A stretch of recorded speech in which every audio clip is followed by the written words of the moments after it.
What did that weird kid in your school end up doing that you'll never forget? He had a book where he'd write in people that had wronged him. I got put in for smelling like soap. She Naruto ran everywhere and told everyone her dad was Harry Potter at age 12, and most memorably came to school bawling her eyes out because she said she had laid an egg and her parents had eaten it for breakfast. She hissed at people in the hallways and then bit somebody. Said girl went to my middle school in Chandler, Arizona. It seems like every school has a hisser, but she didn't think she was a snake, she was a cat girl. School bell rings, playground doors open, and the weird kid walks directly to the center and just screams for a full minute. I thought it was weird then, but now I can relate. Ate a sheep eye that we were supposed to be dissecting in science class. Man, oh man. Aren't those things full of inedible, probably toxic preservatives? Aye, but he lived to tell the tale. Ended up in a mental institution because his parents bought him a new mattress, and while removing the old one, they found multiple mason jars full of blood. No exaggeration, it was like 2 gallons. There was a police investigation, and it turns out it was all his blood, and his only answer as to why was, just in case. This girl just decided she wanted to be pregnant. She proceeded to ask probably half the people in our high school if they'd impregnate her, and then when that didn't work, she bought a Ziploc bag and asked for guys to splooge in it. Everyone called her the Splooge Bank after that, and I honestly can't even remember her real name. Yeah, there were a few girls in my school who were really determined to get preggo. Several of them actually did. They'd be homeschooled once they started showing, but one girl kept coming to school right up to her due date. She was so proud of herself. She kept telling people to put their hands on her belly and feel the baby moving around. She refused to name a dad. Most of us figured it was the football team. Ate styrofoam and then visibly lied about it and denied when someone pointed it out. Bits of styrofoam came out of his mouth. Oh boy, what do you do about this? I mean, other than calling the medical services, I mean in the long term, because they clearly knew it was bad to eat, otherwise they probably wouldn't have lied about it. Hopefully they lived and the resulting stomachache educated them against any future culinary endeavors like this. I had someone similar eat glue sticks in my first high school. In high school, I was talking to this girl and she'd been eating this cheese bread. When she finished it, she proceeded to just eat the napkin the cheese bread had been wrapped in. Why? Because it tasted like cheese bread. I was freaked out and I walked away. Went to a large school, like 3,000 students. If anybody said anything to the weird kid that he didn't like, he'd stare at you and then just recite your name and address. It was a little creepy. Also, a little impressive, honestly. A girl once took out her glass eye and threw it at our French teacher. "Rebecca, eyes on me when I'm teaching the lesson," is what I hoped the teacher said before that happened. Robbed a gas station dressed as a ninja armed with a katana. Stole cash from the register, all the cigarettes he could carry, and a bunch of lottery tickets. He then fled across state lines with a 17-year-old girl. He was 19. Wasn't a great result for him. Never knew whether I was supposed to be impressed, disgusted, or have an existential crisis.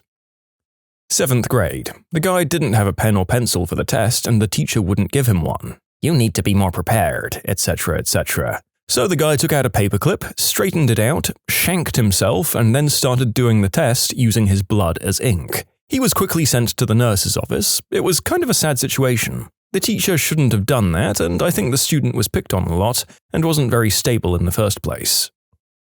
There was this really mentally messed up kid I could probably write a book about. He went through a phase where he was obsessed with JFK. He printed out pictures of him and taped them to everything, his binder, truck, locker, everything. I don't know what happened to him, but later that year, all of those pictures changed to pictures of the leader of the Third Reich. He referred to this as the time that the devil overtook him with evil. He did the same crap with William Shatner and a teacher at our school, but the bizarre satanic Führer observation takes the cake. He was also banned from the computers because the library lady caught him spanking the hog to some naughty movies in there.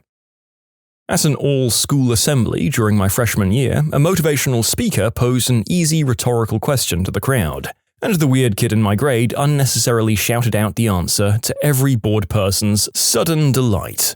For some reason, I guess trying to maintain his authority, the speaker asked our weird kid, "What's your name, son?" And without pause, a weird kid stood up from his chair and loudly proclaimed, "My name is Booger. This announcement was met with raucous applause and laughter from the entire student body. It was gloriously random and weird. From then on, the weird kid was known only as Booger in our small town. I'll admit that it did fit him better than Sean, and he frickin' owned that name until graduation.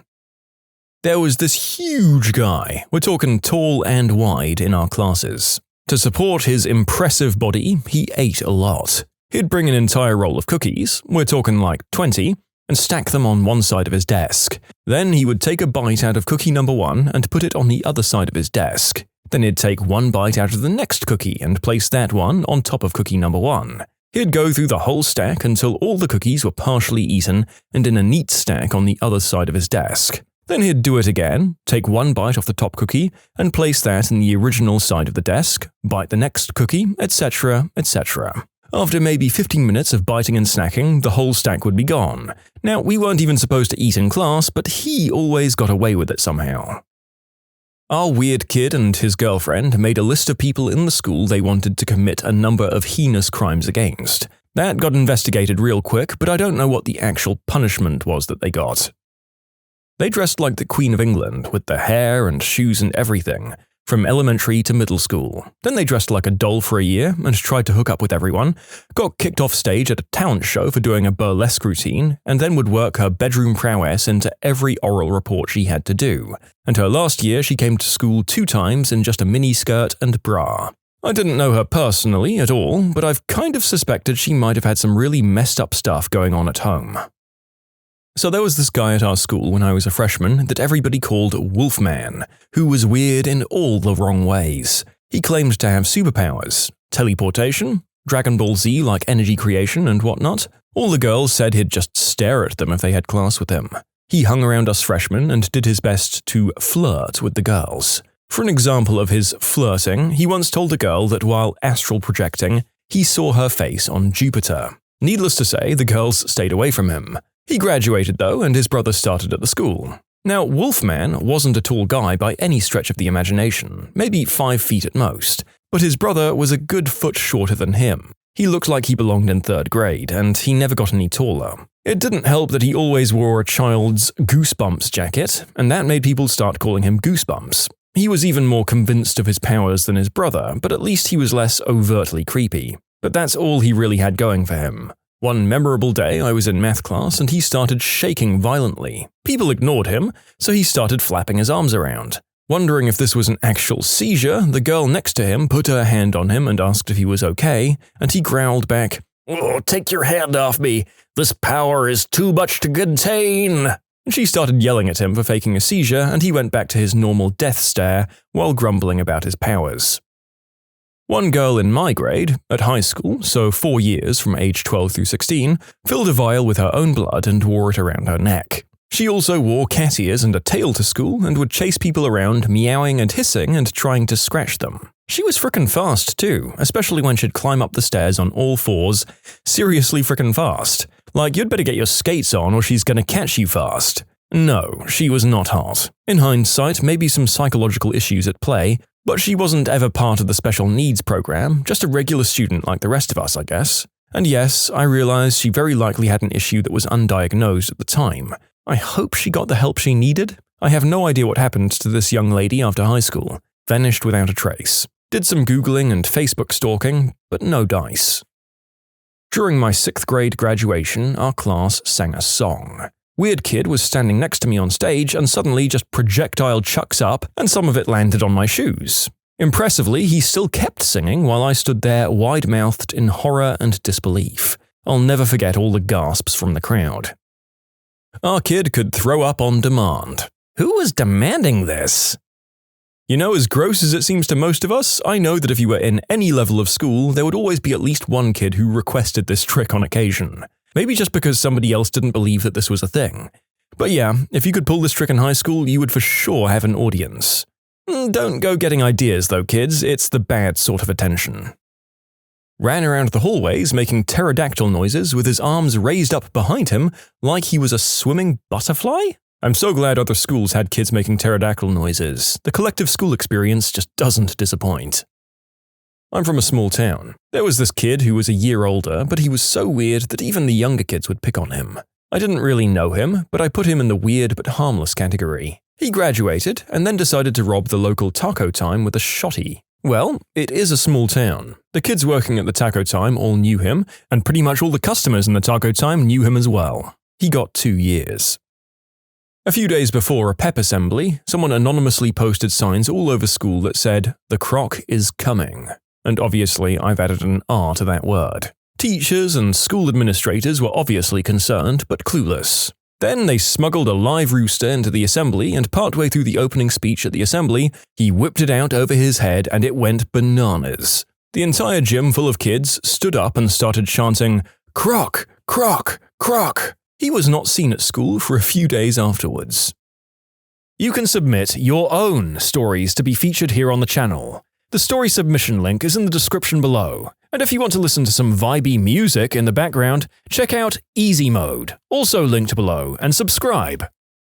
A new lad in my primary school pretended that his real voice was a deep Scottish accent. At some point, he found a piece of broken glass and used it to slice my friend for some reason, and then we never saw him again. And for clarification, the person he sliced was a girl, and she came back to school after going to the hospital. The weird kid was never seen again. He didn't always use the deep Scottish voice. Usually he'd have a normal-sounding voice from what I remember, but then he'd say to us quietly, "This isn't my real voice. My real voice sounds like this," kind of thing. Ours once got caught cranking one out under his desk. I borrowed his phone in like 8th grade as a last resort to look up my math homework. As soon as I type in the P in problem set, I was bombarded with Pornhub results. The guy didn't even use incognito. In a massive snoop move, I just took a glance at his history and found out that he watched porn on his phone almost all day, morning, afternoon, and evening. Another kid got every girl in our grade to sign a contract before he moved in 3rd grade, saying that if he ever returned, they'd owe him 1 date. This motherfricker came back in 11th grade, to every girl's dismay, but forgot about the contracts. Bonus features, there was another kid who got in trouble for trying to start a fire in the toilet, unsuccessfully, of course. The next week he bought supplies and actually did it. Got expelled right there. 8th grade. Then there was another kid who decided, in the same bathroom, that he'd find a guy peeing in a urinal and then pee on him to assert dominance. He wasn't expelled. That was 7th grade. Another kid in 12th grade made a Fortnite joke on Facebook about wanting to shoot his friend with a shotty, before acquiring a chug jug. Some mum took this literally instead of the video game way, and reported a shooting threat to the high school. I'm pretty sure he went to a party because his neighbor let our town Facebook group know that he'd left the house around the time the police were called. There was a whole group of people online calling for a manhunt. He moved away. Then there was one who was a senior when I was a freshman. We were friends adjacent in gym. One day in the locker room, he told me that he did some substances while drunk the night before, and his friends shoved a peanut butter jar in his butt. However, he couldn't get it out. You could see the flat part of the lid under his boxers. I have no idea how he managed to make it through a school day like that. After school, he melted butter and poured it into his crevice, and then squeezed out a massive number 2, pulling the jar out in the process. Definitely thought twice before talking to him again, but we were a killer handball team. I met his mum at the hospital. He's in a mediocre black metal band now. And finally, there was also one kid who I almost killed. It was after nighttime marching band practice last year. I had a car full of children to drive home, and I managed to wrangle everyone into the car by 10:30 p.m. I was getting ready to drive out of the lot when I noticed an extra speed bump that I didn't remember from before. I slammed the brakes down before I hit it and got out to inspect, since I didn't believe that someone had built a bump in the last 4 hours. Lo and behold, it's a body. This weird kid decided to lie down, face first, in black clothes on black asphalt in the black night. I nudged him with my foot and asked him if he was okay. He's mad and tells me I interrupted his nap, and then walks home. I was a couple of inches from ending this guy's life. They would chew the gum stuck under the tables. He pulled down his pants in the middle of a public bathroom and span in a circle while spraying pee everywhere and shouting, "Around the world!" Was in the band during some downtime. Some guy kicks off his shoes and socks and then bites the ends of his toenails off. Most of the class casually migrated towards the other side of the room. He spilled his fruit juice on his desk, then wiped it with his shirt's sleeve and then sucked the juice out of said fabric. "Screw you, I was thirsty." Cut his own hair while in class and mentioned that he'd conquer the world with a revolver. Ended up setting fire to his house and was sent to a mental asylum. Pretty mild stuff.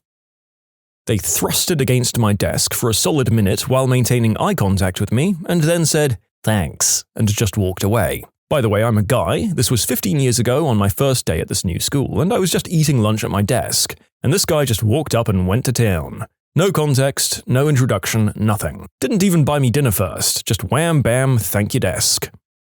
Poured his juice on a table at lunch and suction cupped his mouth over it and inhaled it like a Hoover when you put it directly onto the hard floor. This guy is a lawyer now. Well, nothing surprising there to be honest. I could see Harvey Specter slurping up a juice box from his desk between million-dollar lawsuits. And by the way, on a serious note, this is a good reminder that no matter how far people see you go in your weird stage in school, you can always bounce back. The weird kid in our school was part of our friendship group, so 15 years or more later, we still give him crap about it. During assembly one afternoon, a few weeks from ball or prom, he went up on stage while our entire year was filling into the auditorium and taking our seats. He was part of the AV club. Surprise! So his responsibility was making sure the microphones worked, so nobody questioned why he was up there tinkering with the mic. Anyway, 90% of our year has come in at this point when he starts singing Jumper by Third Eye Blind over a karaoke version of the song that he found on LimeWire, and he's changed the "my friend" part of the chorus to the name of the girl he wants to ask out to prom. He gets about halfway through the song before one of the teachers realizes it isn't a joke and gets up on stage to drag him out. Everyone's just sitting there going, what the frick? Half the kids don't know the song, and the other half is wondering why he chose it to ask somebody out. Turns out the girl he was asking wasn't even in the auditorium yet, so didn't hear his little number. He got a detention for a week for being disruptive, but since then we just called him Jumper as a joke. But then it stuck, and I don't think anyone in our friend group has used his name since then. Even during his wedding, you could tell who he went to school with since they'd ask where Jumper or Big J was. The albino kid in school. He'd take off running down the hallway with one hand straight out in front of him and yell, "White lightning!" He was weird, but everyone liked him. The weird kid, Dan, was obsessed with one cute girl, Casey, for several years. She rejected him for several years. On the bus to a field trip, I sat next to him and he was drawing. I glanced over and he was drawing Casey falling off a cliff onto a patch of spikes below. Years later in middle school, he also got really angry and threw a desk across the room in English. Not a small desk either. One of those ones that's a chair with a desk attached kinda hybrid. Just frickin' yeeted it across the room. Was frickin' terrified. There's a whole litany of things he did, but those ones stand out to me. One time, some kid smeared number 2 on the walls of the restroom, but nobody found out who did it. Also, for those of you who are assuming it was me, it wouldn't be possible since I stopped using school restrooms to go number 2 since 4th grade, and this happened 2 years ago when I was in 7th grade. I don't even know how the inside of that restroom looks like. We were getting DNA samples in biology. Most of the class used spit, but he tried to squeeze milk out of his chest. Yes, he. This was when we were 14 to 15. This guy shanked me with a number 2 pencil in my collarbone area. I went to the hospital, but they said I was fine. My stepdad said I'd do anything to get out of school. Screw both those guys. My brother is a high school teacher, and he once texted me that he caught a kid cutting his downstairs hair in class. There was another kid, not even from his class, who randomly ran into the classroom, took some binders out of a bookcase and started jumping up and down on them. Then he ran out of the classroom again. I don't know, I'm pretty sure I was the weird kid. She barked at people and tried to scratch behind her ears and sniffed people's butts at recess. She was 14. Apparently, he put a teaspoon up his butt in assembly. This is going to sound ridiculous, but during my senior year of high school, somebody took a huge, and I mean inhumanly huge, number 2 in one of the girls' bathroom toilets that was far too big to be flushed away. Some kid mentioned seeing it, and in no time, somehow the entire school was made aware and gathered around the bathroom trying to get a look at this monstrosity. Picture, if you can, more than 50 high school kids skipping classes just to try to squeeze into a small women's bathroom to stare in awe at an infamous mound. The crowd got so big and unruly that the administration finally caught on and banned people from that particular hallway for the rest of the day under threat of suspension. I like to believe that all of us were that weird kid on that day. He did the deed with a duck, allegedly. You know, I didn't see him at school after that, if I'm remembering correctly. He gave me a handful of blue Pop Rocks. He was actually really sweet. In 4th grade, a girl ate a whole mechanical pencil just next to me. She regularly ate whole sheets of paper and erasers. The pencil really sticks out in my mind though. To clarify, yes, it was the entire mechanical pencil. She took it apart piece by piece and just kinda crunched all the big parts like a candy bar. This girl also thought she was a horse and would gallop, neigh, and fight anyone who said she wasn't. So this was pretty much expected by the time she was my desk partner. He was a genius, scored in the top of the class all the time. One day he called a friend of mine and said, "Hey, what are you doing this afternoon? Do you want to come here so we can design a time travel machine?" Who knows when he is now? I was in economics class and this quiet Asian kid was on his laptop. The head of the school's IT storms into the classroom and starts yelling at him along the lines of, "You've messed up the whole network," drags him out of the class, and we never saw that kid again. Peed his pants on the last day. He was so close, he nearly got away as a normie. In grade 8, this kid would bring a bar of soap with a hole in it and just do the deed with it in class. We'd whisper to him, "Psst, hey, how was it?" And he'd give us a grin and a thumbs up while we giggled. That was 32 years ago. Recently found out he's a big shot neurosurgeon in England somewhere. Who would have thought? Lawyers of Reddit, what was the least defendable case ever brought to you? Probably my client charged with statutory assault, multiple accounts, who impregnated his high school sweetheart's daughter after sleeping with said daughter from the ages of 13 to 15. He was 35 at the time of the birth. DNA in the form of a baby is strong evidence for the state.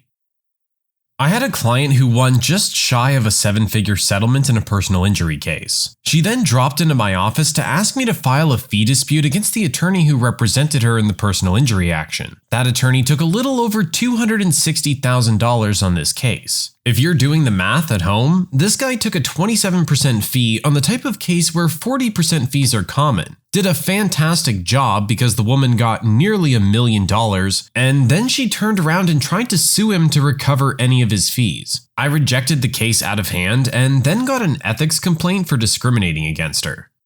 It kinda sounds like this lady just needs to take the win. She's being really greedy here.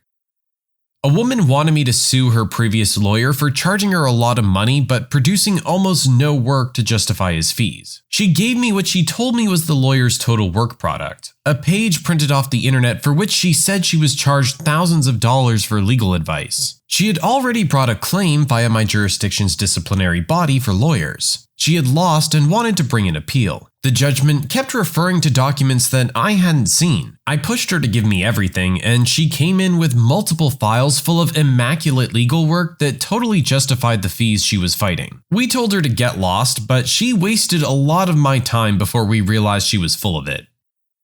So this guy ordered a pizza, and nowhere was it specified that the delivery was supposed to be done in under 30 minutes. But the guy assumed it because movies. The delivery arrived 1 hour later, and it wasn't even necessary to apologize. They brought him his order and an additional beef pizza. The guy wanted our firm to sue them because he's Hindu, doesn't eat beef, and apparently felt offended.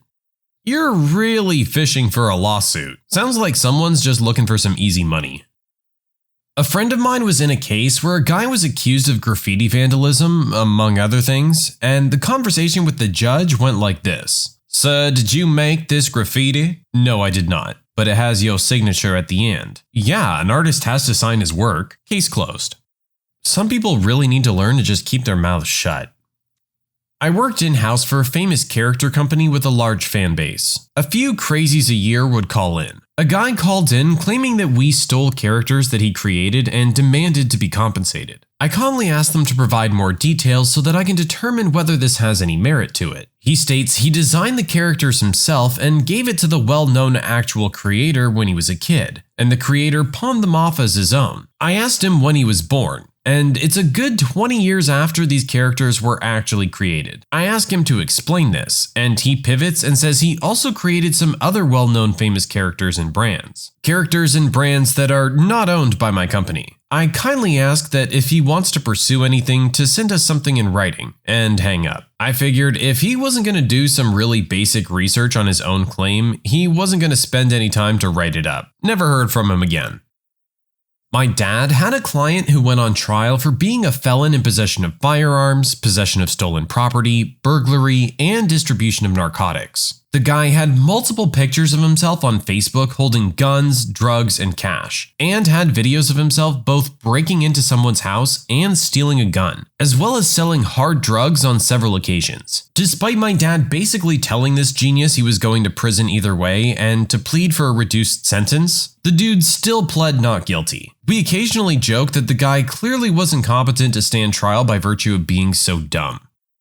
Not my client, but my dad and the hospital he worked at was sued by a gentleman after he saved his wife's life. Here's the situation. Patient is pregnant with 8th child and miscarries. The fetus is removed, but the patient starts bleeding uncontrollably. The only option available is a hysterectomy. It was either that or she dies right there on the table. My dad gets called in to do the surgery, performs it successfully, and everyone's happy. Except it turns out the patient's husband is quite devout and beyond peeved that his wife can't have kids anymore. So he sued the hospital. No firm would represent him, and he ended up bringing proceedings himself. Went all the way to trial, and he lost hard. Yeah, that's an incredibly hard argument to make in court. There was no other option for your wife to live. Either way, she wasn't going to be giving you any more kids. It sounds like the husband is only upset because in his mind, he's now stuck with a wife who can't bear children. Instead of if she had passed away, he could have remarried. The whole situation is just gross. The client lived on a large riverfront block. She had a jetty for a boat. Her large tree fell over in a storm and landed mostly in the water, making it difficult to moor her boat. She wanted us to sue the government for not taking away her fallen tree. That tree's your personal property. You have to deal with it. It's not the government's. I represented a tree trimming company that went to the wrong address and cut down all the mature trees in that yard. The right address was 100 North X Street. The company went to 100 South X Street and just went straight at it, hacking away. I still have no idea why the insurance company didn't just settle that pre-suit.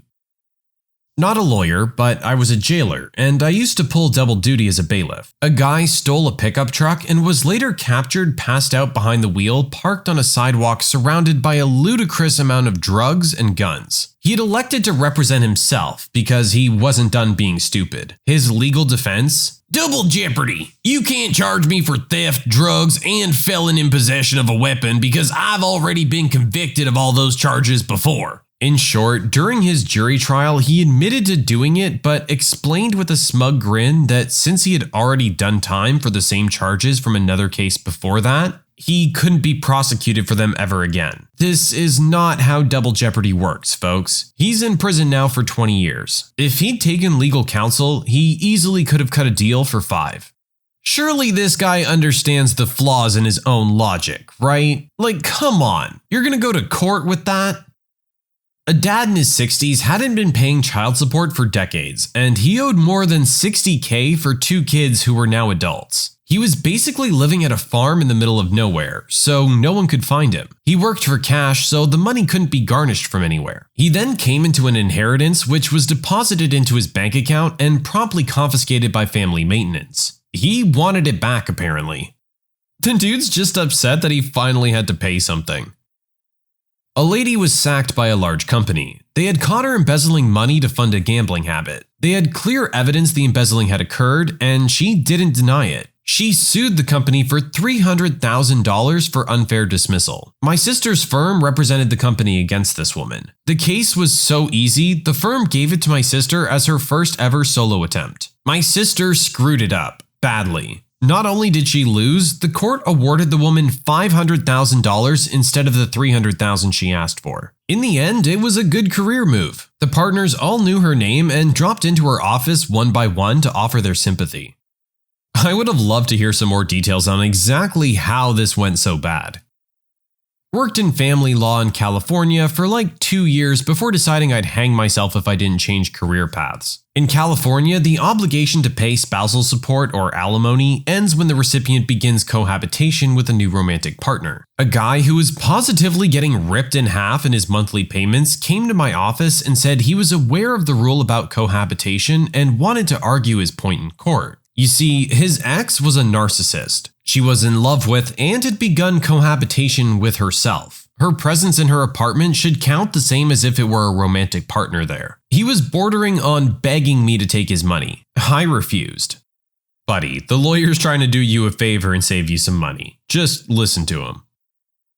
My brother's a lawyer. His client took a backhoe, dug up a standalone ATM, and scooped it onto a flatbed truck. Then, and only then, noticed a security camera nearby filming everything. He got some black spray paint out of his truck, went up 2 inches away, really nice view of his face, and sprayed the camera lens. He insisted on pleading not guilty.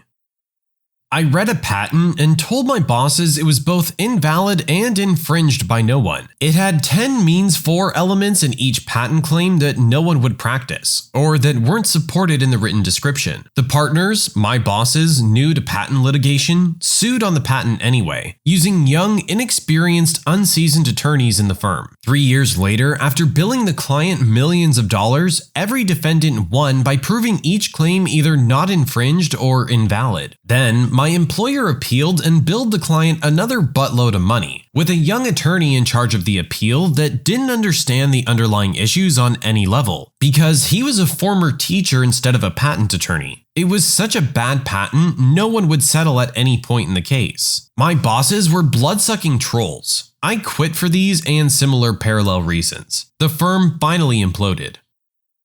I'm a paralegal. Local guy in his 20s decides to go rob his dealer. He got the wrong apartment. When a college girl opened the door, he shot her and fled. She laid there for hours just out of reach of her cell phone and listened to it ring while her mom called. She lived. A neighbor found her. Now she's paralyzed from the neck down and her face is very deformed. This is a small town. During the trial, the jury was shown just how strung out on drugs he was, and how he even bragged to a few friends that he shot someone. That's pretty hard to defend. He got 40-something years. The girl that drove him to and from the apartment was also given jail time. This one's just sad to hear, that someone innocent was hurt for no real reason. I had a guy who wanted me to sue the city because the city took too long to bust his neighbor's illegal garbage disposal business. The guy claimed his neighbor's house had mice because of the garbage truck that was parked there when it wasn't hauling garbage. He said the neighbor's mice were causing his house to have mice, reducing the value of his house so he couldn't sell it. I asked him how long he'd been trying to sell his house. He said he wasn't trying to sell it yet. I asked him what he had done about the mice so far. He said he tried to call the city to have them get rid of the mice, but the city refused. I asked when he reported the neighbor's illegal garbage disposal business. He told me he never reported it. The city just towed the garbage truck after the neighbor was arrested for some unrelated crime, a DUI. I asked the guy how he knew all this, and he said the neighbor and him were partners in the illegal garbage disposal business, and his neighbor's old lady told him about the arrest in the towed garbage truck. Like, dude, what do you want me to do in this situation? If you take this to court, you're just gonna go to jail too. Are you really thinking this through? I was representing an independent mortgage broker from a small town on the East Coast. One day, he just up and left without notifying his clients. Fast forward a few months later, and one of his former clients discovers significant mistakes in her residential mortgage paperwork that caused massive issues with the bank, costing thousands in legal fees to rectify. Naturally, she wants to recover damages. Only the broker can't be found. The office is boarded up for non-payment of rent. His house is up for sale, and nobody knows where he went. The only indication of his whereabouts was his Facebook profile. He was swimming with dolphins somewhere sunny with his teenage daughter, which infuriated the plaintiff. Fortunately, he'd paid his insurance up front and it hadn't expired, so he would be defended by us through the insurer. When I finally got in touch with him after around 2 months, he explained that he'd lost all interest in the profession about a year ago. Since then, he took on clients or helped existing ones, but with basically zero financial background checks and basically no regard for structure or timing of the transaction. He was rubber stamping everyone and everything. His work was so shoddy and his file management so poor that we basically had nothing to go on. He was dead to rights, and he didn't care at all. Then one day, he declared bankruptcy, signed the house over to a trustee, and got a short-term visa to live in Australia where his daughter was studying. We settled that one quickly as he had no intentions of returning for trial and we'd probably never be paid. I mean, hey, at least it's over quickly, I guess. We had a client skip bail and run. I looked him up on Facebook and he had posted a photo of the bond paperwork and a bunch of $20 bills. The post read something like, "Man, F the law and my bondsman. Can't nobody tell me nothing." Blah, blah, typical hood stuff. We live in BFE, Texas. Dude is not a gangster. Anyways, he didn't realize that the only reason we bonded him was because we were going to represent him. We withdrew the bond and the case. In the motion to withdraw, we quoted his Facebook post and attached a copy of it as Exhibit A when we filed it.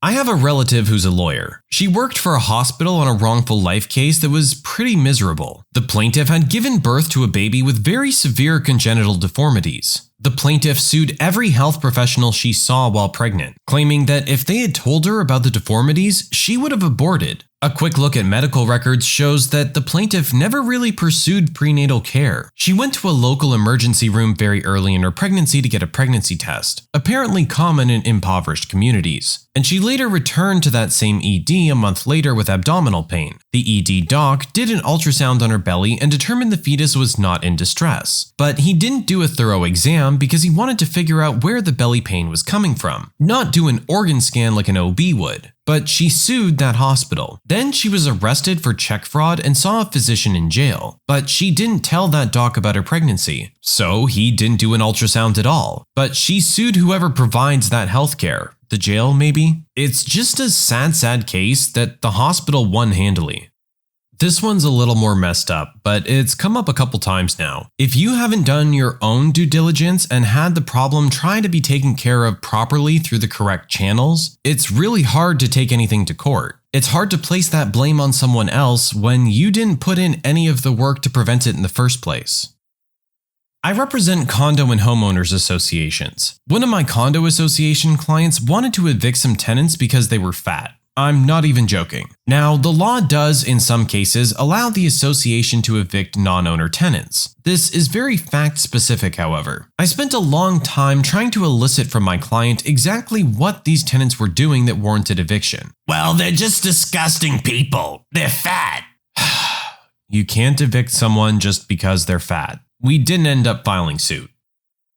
My dad was a patent and trademark attorney about 10 years ago and worked for a pharmaceutical company. The owner of the company adopted the slogan, "Just do it," not knowing that the trademark belonged to Nike. When the owner found out that the trademark belonged to one of the biggest companies in the world, rather than change the slogan and avoid a lawsuit, he calls up Nike and expresses how funny he thinks it is that they have the same slogan. My dad got them to settle the case, and the catchphrase was later changed. The guy literally just called up Nike to say, "Hey, sue me." Luckily, I was on the other side of one of these ridiculous cases. I live in an area where liquor licenses are extremely valuable commodities. They can be transferred from one person to another, which is often easier than convincing a municipality to issue you a new one for your bar or restaurant. My client was opening up a new restaurant and found some wackadoo who had a liquor license that he wasn't using. I believe his bar previously folded. He agreed to sell his license to my client for about $250,000. The contract had a minor notice provision, something like you have to send notice of whatever in 7 days. My client's former lawyer dropped the ball and sent it in 10 days. Now the wackadoo received full payment but decided that because this minor notice provision was breached, he was entitled to keep both the license and the money. There's a doctrine of law called material breach of contract, which in a nutshell means you can only sue for breach of contract if the breach materially impacts your contract rights. For example, if my client had failed to pay for the license, that would be a material breach of contract. But getting a notice document 3 days late when full payment had already been made? Yes, it is a technical breach of contract. But no court in the United States of America would deem that to be a material breach. And certainly no court would let the wackadoo keep the license and the money. So we sued the wackadoo who represented himself. He fought okay for a pro se, but the judge of course ruled against him because his position was crazy. The wackadoo kept the money and my client got the license. In law school doing legal aid, my client was charged with uttering threats. He said something like, "I'm gonna put you 6 feet underground," to his ex-girlfriend, while brandishing a large knife. His defense was that yes, he said it, but he wasn't uttering threats. He just wanted to scare her into legitimately thinking he was going to kill her, because at the time he was angry and he wanted her dead. He thought this was a full defense. Dude, what are you doing? We were defending a hostile workplace claim. I'm speaking with the manager who allegedly threatened violence against the plaintiff. I tell him one of the allegations is that he threatened to kill the plaintiff during his annual review. The manager says, "No way. All I did was..." He opens his desk drawer and places a pistol on the desk in front of me. "Was put this gun on the table. It wasn't even pointed at him." A woman was getting sued following a car accident. I asked her what happened. She said, "Well, I meant to hit the brake, but accidentally hit the gas and rear-ended them." Well, crap, I'm not winning that one. As a former public defender, I'd say roughly 50% of the cases assigned to me were completely undefendable, typically because of some combination of video evidence, police wear body cams where I was practicing, multiple credible eyewitnesses, my client's name and driver's license on a pawn ticket for stolen goods, or my client just straight up admitted to the police that they did it. I don't want to get into specifics because of attorney-client privilege, but I had a few clients who, at our initial meeting, would say they were innocent. It's all a big misunderstanding, and so on. Then I'd show them a video of the police busting in their trailer. Client is on top of his significant other beating the crap out of her with 2 children under 5 present, and then proceeds to fight with the police and ends up getting tased and peeing himself. We could have won that one if only being on lethal amounts of bath salts was a defense. My firm had a guy call in about their son getting hurt at school and them wanting to sue. The kid dislocated his shoulder and brings a doctor's note to sit out. The kid decides screw it and plays anyway. Dislocates shoulder again and now needs surgery. Dad wants to sue the school. This kid is 17 years old. Yeah, I hate to say it, but your kid needs to be making his own decisions at that point. At the age of 17, he should have a little bit more interest in his own well-being. This guy had this whole story about how the cops came into his house illegally without a warrant or consent. The story sounded really good, and I was excited to get the ball rolling. And he finished the 30-minute story up by telling me that he opened the door while cops and rival gangsters were outside, and fired a couple rounds before closing the door back up behind him. He thought that as long as he went home afterwards, he could do whatever he wanted and the police couldn't arrest him without a warrant. If you open your door and straight up start shooting at police officers, yeah, they're gonna come get you. They don't need a warrant. What fan theories have blown your mind with their devastating logic? I like the one about the Rugrats. Ever wondered how Angelica could talk to the babies? Angelica is the only one who can talk to the babies because they're a figment of her imagination. She's spoiled, sad, and lonely because her mother is constantly working and has no time for her. Her relationship with her dad is superficial and unsubstantial. No real love is ever shown to her. So how did it come about that Angelica would have to imagine these babies? Tommy died soon after childbirth, a fact reflected by Stu never leaving the basement, inventing toys that his son will never play with. Chucky died in the car crash along with his mum, also reflected in the actions of his father. The crash has made him a pathetic nervous wreck most of the time. Most interesting is Phil and Lil. There never were any twins. There was just one baby. However, this baby was a stillborn, and Angelica never knew the sex of the stillborn, so she invented twins of different genders. Sadly, Angelica never uses her imaginary friends to comfort or entertain her. Instead, she's mean and nasty to them. She's invented this relationship with these babies so that she can vent her frustrations on being a spoiled, lonely brat who has seen much hardship from these unfortunate parents. Frustrations that can't be satisfied by a typical childhood relationship with a doll, albeit a Cynthia one. You've definitely made me want to take a second look at that show now. I read a theory about Courage the Cowardly Dog that said Courage is actually a normal dog and he sees the world through a dog's eyes. All the villains in the show are just normal people, but to a little dog, they seem scary. They don't actually live in the middle of nowhere, but since his owners are too old to take him out for walks, he only knows what's around his immediate property, and everything beyond that is nothing because he's never seen it. The story of Aladdin is made up by the salesman at the beginning to persuade you to buy the lamp. This one isn't really a theory as much as it is kind of the way the movie goes. You just choose whether or not you want to believe the actual story. Doctor Who. The The Doctor's name is a word of power, something that was introduced to the series in Moffat's Series 3 episode The Shakespeare Code. What does the Doctor's name do? It unlocks the Time War. This is the reason he trusts no one but himself to know his own name. During the ending of Forest of the Dead, the 10th Doctor also states to River that there could be only one way she could have known his name. This is also the reason why the Silents are terrified of the Doctor's name. And why not? It would release the Daleks and the Time Lord from the locked Time War.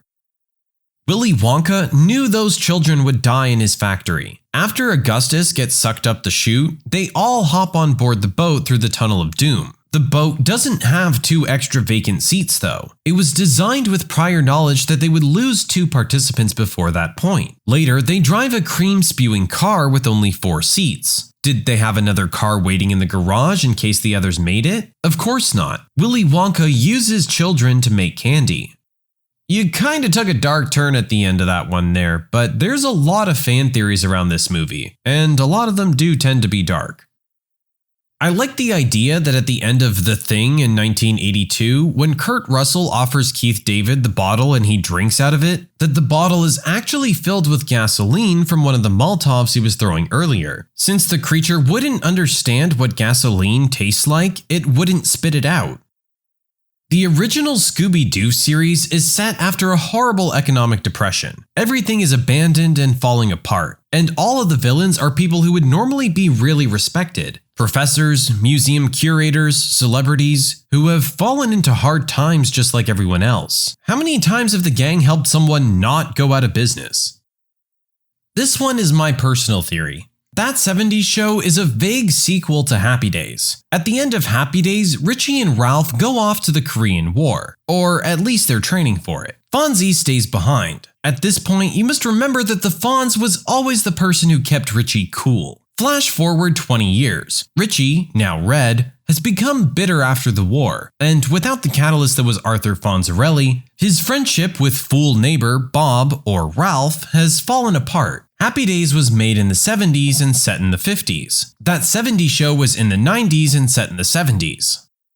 I do agree that 70s show was definitely trying to capture the same lightning in a bottle that Happy Days had, just for a newer generation. You're definitely onto a connection there in terms of audience appeal and general timeline, but I don't think that the characters carry over in any way. The existence of SpongeBob and his strange friends is the result of radiation from nuclear arms testing that was performed at the Bikini Atoll in the late 40s and early 50s. Since they live under the atoll, the town is known as Bikini Bottom. In the beginning of 2001: A Space Odyssey, a black screen is displayed while music plays for a few minutes before the film starts. It's believed that this is the monolith tilted 90 degrees and taking up the entire screen, as if the entire film is a technological and evolutionary advancement that Kubrick is bestowing us. Sean Connery's character in The Rock is actually James Bond. He got caught spying on America and was hidden away in various prisons. This man does not exist in the United States or Great Britain, says FBI Director Womack. This ties in with the theories of James Bond being a code name for different agents. One that hasn't been brought up yet is Blade Runner. Ridley Scott finally closed the debate a few years ago as to whether or not Deckard was actually a replicant, and he totally was. But to take this one step further, he was a replicant implanted with the memories of Gaff, Edward James Olmos's character. Gaff was actually the top Blade Runner, but was sidelined due to some injury or illness, hence the cane. So Deckard was created and implanted with Gaff's memories to continue the search for Roy Batty and his friends. This explains why Gaff never really does anything aside from drive Deckard around, and why he treats him with such contempt. Gaff's origami also hint at Deckard's true nature, as they seem to demonstrate an insight into what Deckard is feeling. A chicken when he's feeling scared, a stickman with a boner when he's about to meet the smoking hot Rachel, and the unicorn from Deckard's recurring dream. It also helps explain the compliment Gaff pays Deckard at the end of the film. After he apparently hovered above the building and watched Batty nearly kill Deckard without intervening, he lands and says, "You've done a man's job," which is the highest praise you could give a replicant. When it's all laid out like that, I hardly even think it should be considered a theory. It's just clearly what was going on if you take a few minutes to think about it. Okay, let's be honest, Blade Runner is kind of a mess. There's way too many different cuts, and as a result, we have all kinds of fan theories coming up around this one. Always that Deckard's a replicant, which apparently was confirmed that I didn't know. Personally, my favorite book of all time is Do Androids Dream of Electric Sheep, which is the book that this movie is based off of. If you have a remote interest in Blade Runner, take all this conspiracy stuff, put it off to the side, and read the book objectively, without taking all of this movie stuff into account. Deckard is a completely different character with completely different motivations in the book. The Jetsons and the Flintstones are two portions of the same society. The people living in Bedrock are actually members of a far future society, one may say post-human, that have rejected the day-to-day electronic assistants to live like their long-dead ancestors did, or at least what they think they lived like. This explains the talking animals. They're just synthetic creations. It's been so long since any actual animal lived that didn't have human communication bred and written into it that the ferals don't realize how silly it is to be talking with creatures that didn't even exist alongside early humans. How Garfield is actually dying of starvation, and just imagine John and Odie. There was a reference to this in a Halloween-themed comic. Garfield woke up in a condemned and abandoned house. He calls out for Odie and John, but there's no answer. He then wills the illusion back on himself, and continues his delusions about his family. To all you Potterheads out there, when Sybil Trelawney predicted Harry was born in midwinter, she was laughed at, as Harry's birthday was in July. However, it is a known fact that, spoiler alert, Voldemort's soul is inside Harry. It's possible that Professor Trelawney was detecting the part of Voldemort inside Harry as Voldemort was born mid-December. Pinky and the Brain. One is a genius, the other's insane. Brain constantly plans to take over the world, suggesting he's insane. Pinky often finds ways to ruin these plans. So, who is the genius? You just gave me a whole new appreciation for Pinky. I remember there was a pretty good one about how R2-D2 was Luke's father, and this of course was before Empire Strikes Back came out. Luke's father was mortally wounded by Vader. His brain was removed from his body and placed in life support inside a robot. This is why C-3PO is so worried about R2's operational status. C-3 knows that R2 has biological components. Turns out, Luke, who got very little Jedi training, isn't all that great. It's his Jedi father inside of R2 every time. Think about it. Early on, when Luke does something with the Force, R2 is always there, except for the one time on Hoth. And what is R2 doing at that time? Deploying a long-range Force antenna we never see again. This one is obviously completely invalidated by, 30 years of the franchise now, but I thought it was fun. Archer TV show. Whenever someone eats at the Chinese restaurant and brings home a tinfoil swan full of leftovers, they're going to betray the company. Episode 1, when Archer wants to break into the mainframe and erase and alter his financial records. Episode 9, Lana is going to join Odin. And there's an episode where Cyril takes a bribe at the restaurant and his bribe money is in the swan. I'm pretty sure this theory is out there somewhere else, but I've yet to find it. In the beginning of Finding Nemo, the father imagines one son survived, when in reality his whole family was destroyed. The movie is an allegory of the father's journey through the stages of grief. Denial. He won't let his son go to school because it's not safe. Anger. He scolds his son for venturing out of his control. Bargaining. He puts up with an amnesiac travel buddy to help him find his son. Despair. He sees his son flush down the drain. Acceptance. He learns to let go and let things be the way they are. Almost everyone in the story tells the father he has to let go of his son. His travels take him to the land down under, aka the underworld. The movie ends with him saying goodbye as his son visually disappears into the void. And the kicker? Nemo means nobody in Latin. Fresh Prince of Bel-Air. Will was murdered on the basketball court in West Philly. The taxi driver is God. That's why we felt the cab was different or rare. God takes him to heaven where he lives in a mansion with his wealthy aunt and uncle and slowly works out his issues and hardships.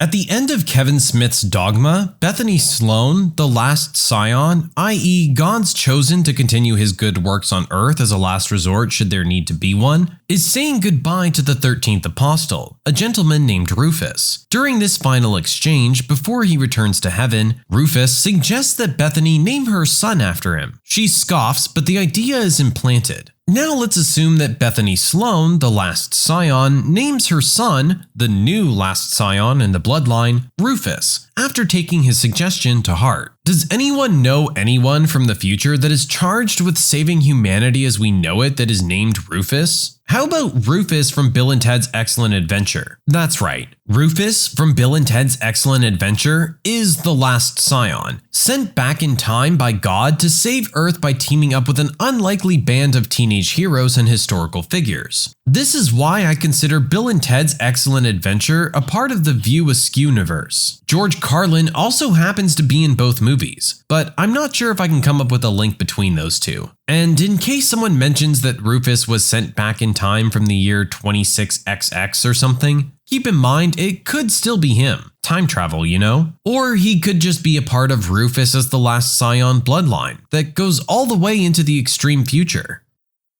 Back to the future. The Doc is ready to kill himself along with Marty in that parking lot during the first time travel scene. Not only has he never tested the time machine, but he claims that many of his inventions have been failures. So during the moment when he's about to find out if his life's work was a huge success or a complete waste, he not only drives the DeLorean towards himself, but also grabs onto Marty when he tries to run away. If that first time travel test was a failure, they both would have been killed, which is exactly what Doc wanted had the experiment been a failure. You know, when you lay it out like that, it does make sense, but I always prefer to think of Doc as more crazy than sad.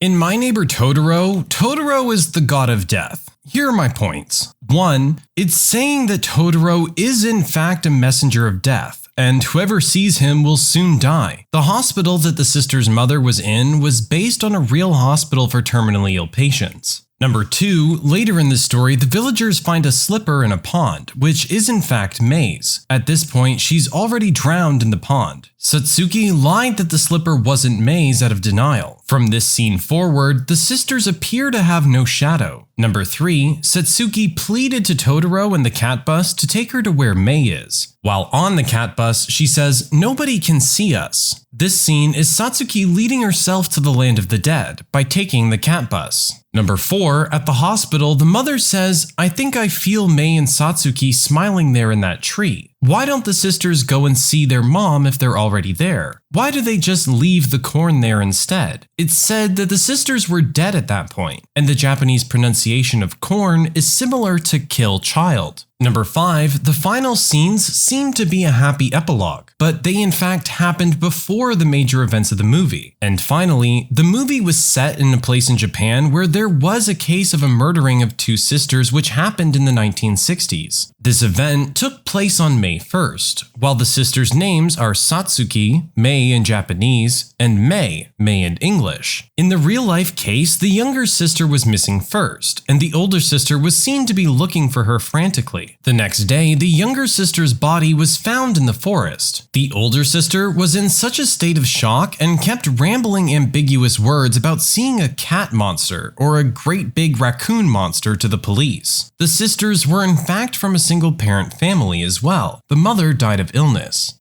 An alternate theory I hear a lot is that there are no children. They can't have kids because of the wife's illness, and the father in his loneliness is writing in his diary about the kids he wished he had. He's often seen writing throughout the movie. In Inception, Leonardo DiCaprio's character is in the real world in the ending scene. He talks about how totems only work for specific people. The top was his wife's totem. It wouldn't work for him. His totem is his wedding ring. In the dream world, his wife is alive, and he's still married to her. Therefore, he wears his wedding ring. In all the scenes in the real world, his wife is dead, and he's no longer married. Because of this, he doesn't wear his ring. In the last scene, he isn't wearing his ring. Time to rewatch Inception and pay far too close attention to Leo's left hand. There's a theory in Ferris Bueller's Day Off that Cameron invented Ferris and he's living out what Cameron wishes he could be. Makes the movie mind-blowing. In Kill Bill, the bride doesn't kill Bill. First, you have to put her rampage in chronological order. She wakes up in the hospital, kills Buck, flies to Japan, kills everyone in the tea house, then comes back to the States to kill Vernita Green. We know this because O-Ren's name is already crossed off the list when she parks outside Vernita's house. In the process of killing Green, she accidentally does so in front of her young daughter. Her immediate reaction is shame. She tries to hide the knife behind her leg. From that point on, she doesn't kill anyone else. Bud dies from a snake bite. Daryl Hannah's character has her eye plucked out but is still alive. Then we get to Bill. They tell the story of the 5-point palm fist of death technique, but in the training sequences, it's never shown that she learns it. We're specifically told that Pai Mei never taught it to anyone. The other part that's suspicious is the play acting. When Beatrix first runs into the house, there's a play scene with her daughter. They pretend to shoot her and she pretends to be dead. This is what Bill does. At the end of the film, Beatrix is curled up on a bathroom floor crying, "Thank you, thank you." Who is she thanking? Bill, for letting her go. It was the only way for either of them to exit the situation gracefully. During the end credits, each of the people on the list who died gets a line through their name. Daryl Hannah is marked with a question mark because she was left alive. But Bill's name isn't marked at all, because they never killed Bill in Kill Bill.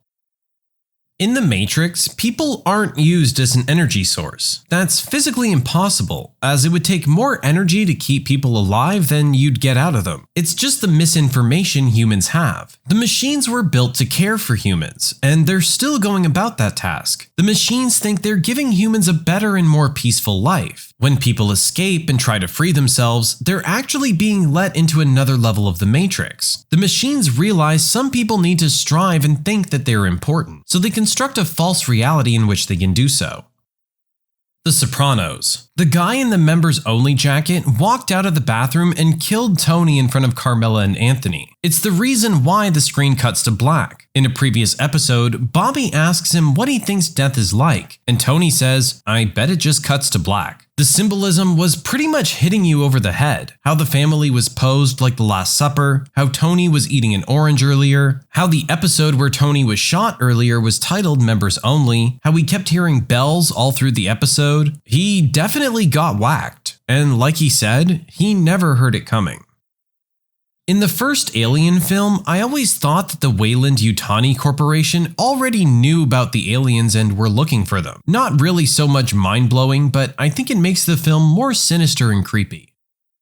I really love the theory that in Inspector Gadget, the inspector we know is actually the second inspector, built as a completely robotic replacement after the first was lost in action. He was loaded with his old memories, and nobody would have been the wiser, except that the original Inspector Gadget didn't actually die. Upon returning from whatever disaster caused his bosses to give up on him as KIA, and now horribly disfigured, he discovers his replacement is living his life, even with his dog and raising his niece. The original inspector snaps and vows to devote the rest of his life to the destruction of the ungodly replacement. He disavows everything he once knew and loved, even going so far as to take a new name, Dr. Claw. After watching and reading Fight Club about 100 times, I'm fully aware that Marla Singer is also a figment of the main character's imagination. She's the living embodiment of everything he originally hates about himself, and by the end of the movie, he's able to live with it, as well as absorb what he needed out of Tyler. If you watch it in this context, you'll see clear hints to this. The meetings stop working when the things he's running from follow him there, being Marla. He's screwing her as Tyler, the idealized version of himself, but as a half-disgust, half-envy thing going on as Jack. Those who went to a private school, what was the best rich kid meltdown you witnessed? I know a guy who didn't get into a college he really wanted to go to. Instead of accepting it, his parents spent millions to pay for a wing of a new building to be built. And after that, the college accepted him. He still had to pay full tuition after that too, $60K per year.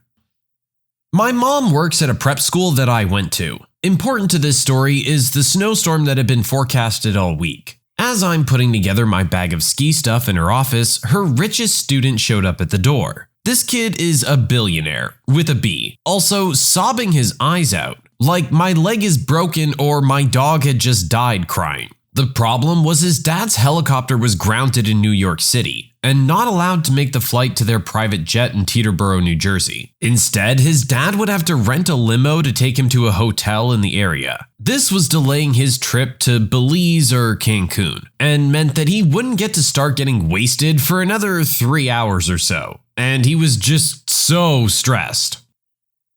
I was going to a normal public high school at the time. There was this girl in a youth group I was in who put everyone else down. She would go on and on about how much her parents loved her and how they loved her so much that she got to go to a fancy private school. She would really rub it in, too. Not having a good day, grades not so good, sick day. Well, if only your parents loved you enough to send you to a private school like mine do. It was annoying and hurtful to everyone. Well, one day I'm walking down the hall to my next class and I see the principal introducing a new student to the teacher. It was none other than this girl. Her folks must have gotten sick of her attitude and decided they needed to put her back into public school for an attitude adjustment. It sounds like this girl needed to be humbled a little. This was probably the right decision parentally. A bit of backstory, Sao Paulo has really crappy traffic, and rush hour is just miserable. Hours to go a few miles. So this girl who used to be nicer when she was younger became a total witch in high school. One day, her driver picked her up in the wrong car. It wasn't the Mercedes-Benz S-Class, but a mere normal car. She completely ignored him, refused to acknowledge he was there or waiting for her to get in the car. So that poor guy had to drive back to her house without her in the crappiest traffic imaginable to get the Benz. Drive back in the crappiest traffic imaginable to pick up a spoiled brat who started yelling at him for being incredibly late. I'm 100% sure he didn't drive the Benz in the first place because her dad forbade the driver from taking it. Ugh, God, I really do feel bad for that guy. I can't imagine having to put up with a child like that. I went to a boarding school in the late 90s, and I remember a girl in my Spanish class trying, unsuccessfully but at great length, to argue her way out of a tardy because Daddy's secretary forgot to call and wake me up this morning. Do private colleges count? If so, there was a rich girl from LA who went to my college and demanded a private apartment in one of the dorm buildings because she didn't want roommates. Shortly after, she decided she didn't want to stay in the dorms at all and had her parents rent her a house that was $7,500 a month. This was in San Francisco, so I'm pretty sure most of you can imagine how expensive things can be. I went to an expensive private school on a scholarship and was friends with this girl Samantha, whose mom had security cameras in every room of the house and would constantly spy on her. Also had monitoring programs on the computer, the whole 9 yards. My parents mentioned this to me once, and being a stupid kid, I told Samantha. The mom flipped her lid. I'm talking calling my parents several times a day to berate them, to the point where they had to block her number. I was never allowed over to her house again. Samantha and her friends bullied me relentlessly for the rest of the year. It was pretty traumatic, honestly. I didn't understand what was going on because I thought I was doing the right thing by telling her. This one doesn't feel fair to our original poster. They were just trying to give you a heads up that you're being spied on. For all of that to blow back in your face like that kind of leaves you not wanting to help people again in the future.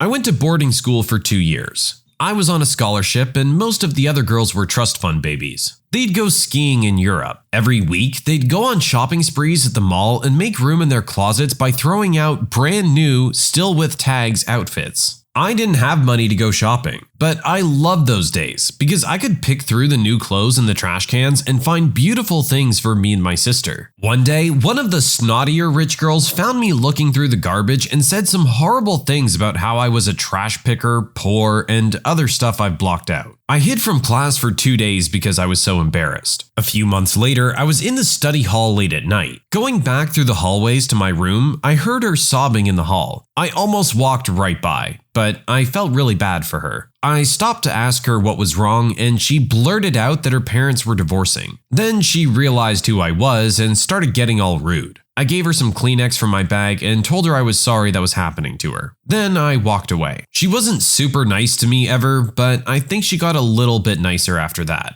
especially when her buddies weren't around. Honestly, it sounds like they're the stupid ones. You were getting brand new clothes for free. Let them call you all the names you want. You're getting high-end stuff for free? I'm not gonna complain. I went to an all-women's private college. My second-year roommate was a disaster. Screamed on the phone as loud as possible with her parents if they didn't send her $5,000 a week. She wanted a new snowboard and had spent her $5,000 on going out and God knows what. She had a total meltdown in the hallway of the dorm, screaming that her parents didn't really care about her. I can't impress upon you how loud she was screaming. I was like, if I could get $50 a month, I was thrilled. But my parents never sent me money ever. How are you blowing through $5,000 a week? And even with that incredibly generous allowance, you still call and ask for more money instead of waiting until next week? Not exactly a meltdown, but a behavior issue. This kid was the senator's son, and in my history class behind me, he always acted entitled, and the teacher even praised his father like he was God. We get our test grades back, and he happens to see that I got a really good grade. For some reason, as we were passing our tests up the row for the teacher to recollect, he says, "Pick these up by yourself, nerd," and throws them all across the floor in front of me. This was in high school. I hadn't witnessed such a cheap way of bullying since elementary school. Ugh, this kid really just sounds like he plays up to all the stereotypes. My mom was an English teacher at a private school that I also went to, but her stories always seemed to be more intense than mine. Once, she was teaching a particularly badly behaved class, trying to get them to keep quiet and do the assigned work. This one stubborn kid decided that the best response was to say, "Why should I have to listen to you? My parents pay your salary." She flipped her lid and that kid barely spoke for the rest of the year.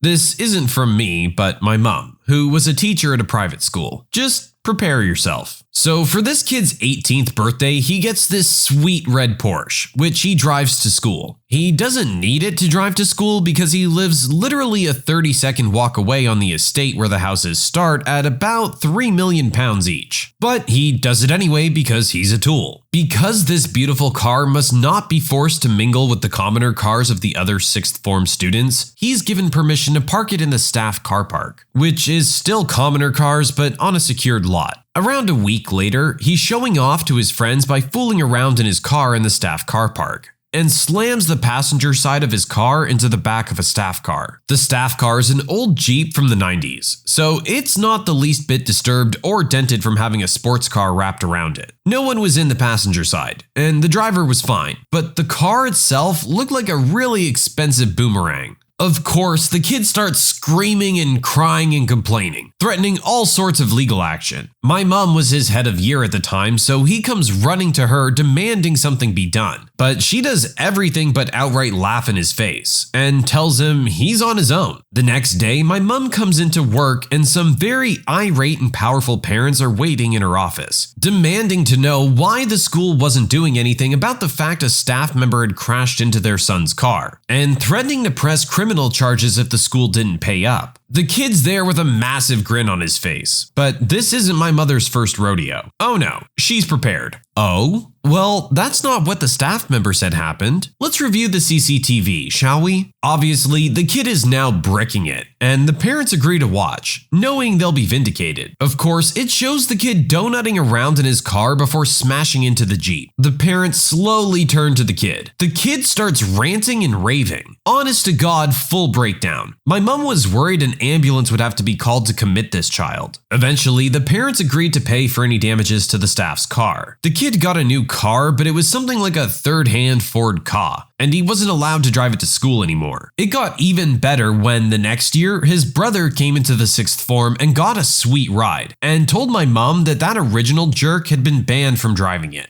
as well as the parents' new cars, after he also crashed his Ka. This is a perfect example of why you don't get your kids this age stuff that's very expensive. At the end of the day, they just end up ruining it. I'm sorry, you can't be trusted. We know you want to show off to your friends, but you can do that in a Ford. You don't need to do it in an expensive Porsche.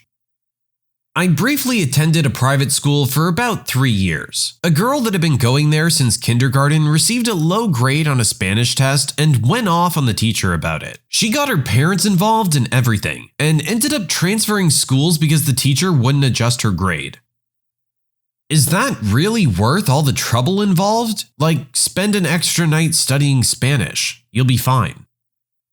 I went to a normal high school, but I remember there was a rich girl that lost it one day because one of her nails broke on her manicured hand, and she called her mom to come get her so she could get it fixed immediately. The school was okay with it because they didn't want to hear her whining about it anymore.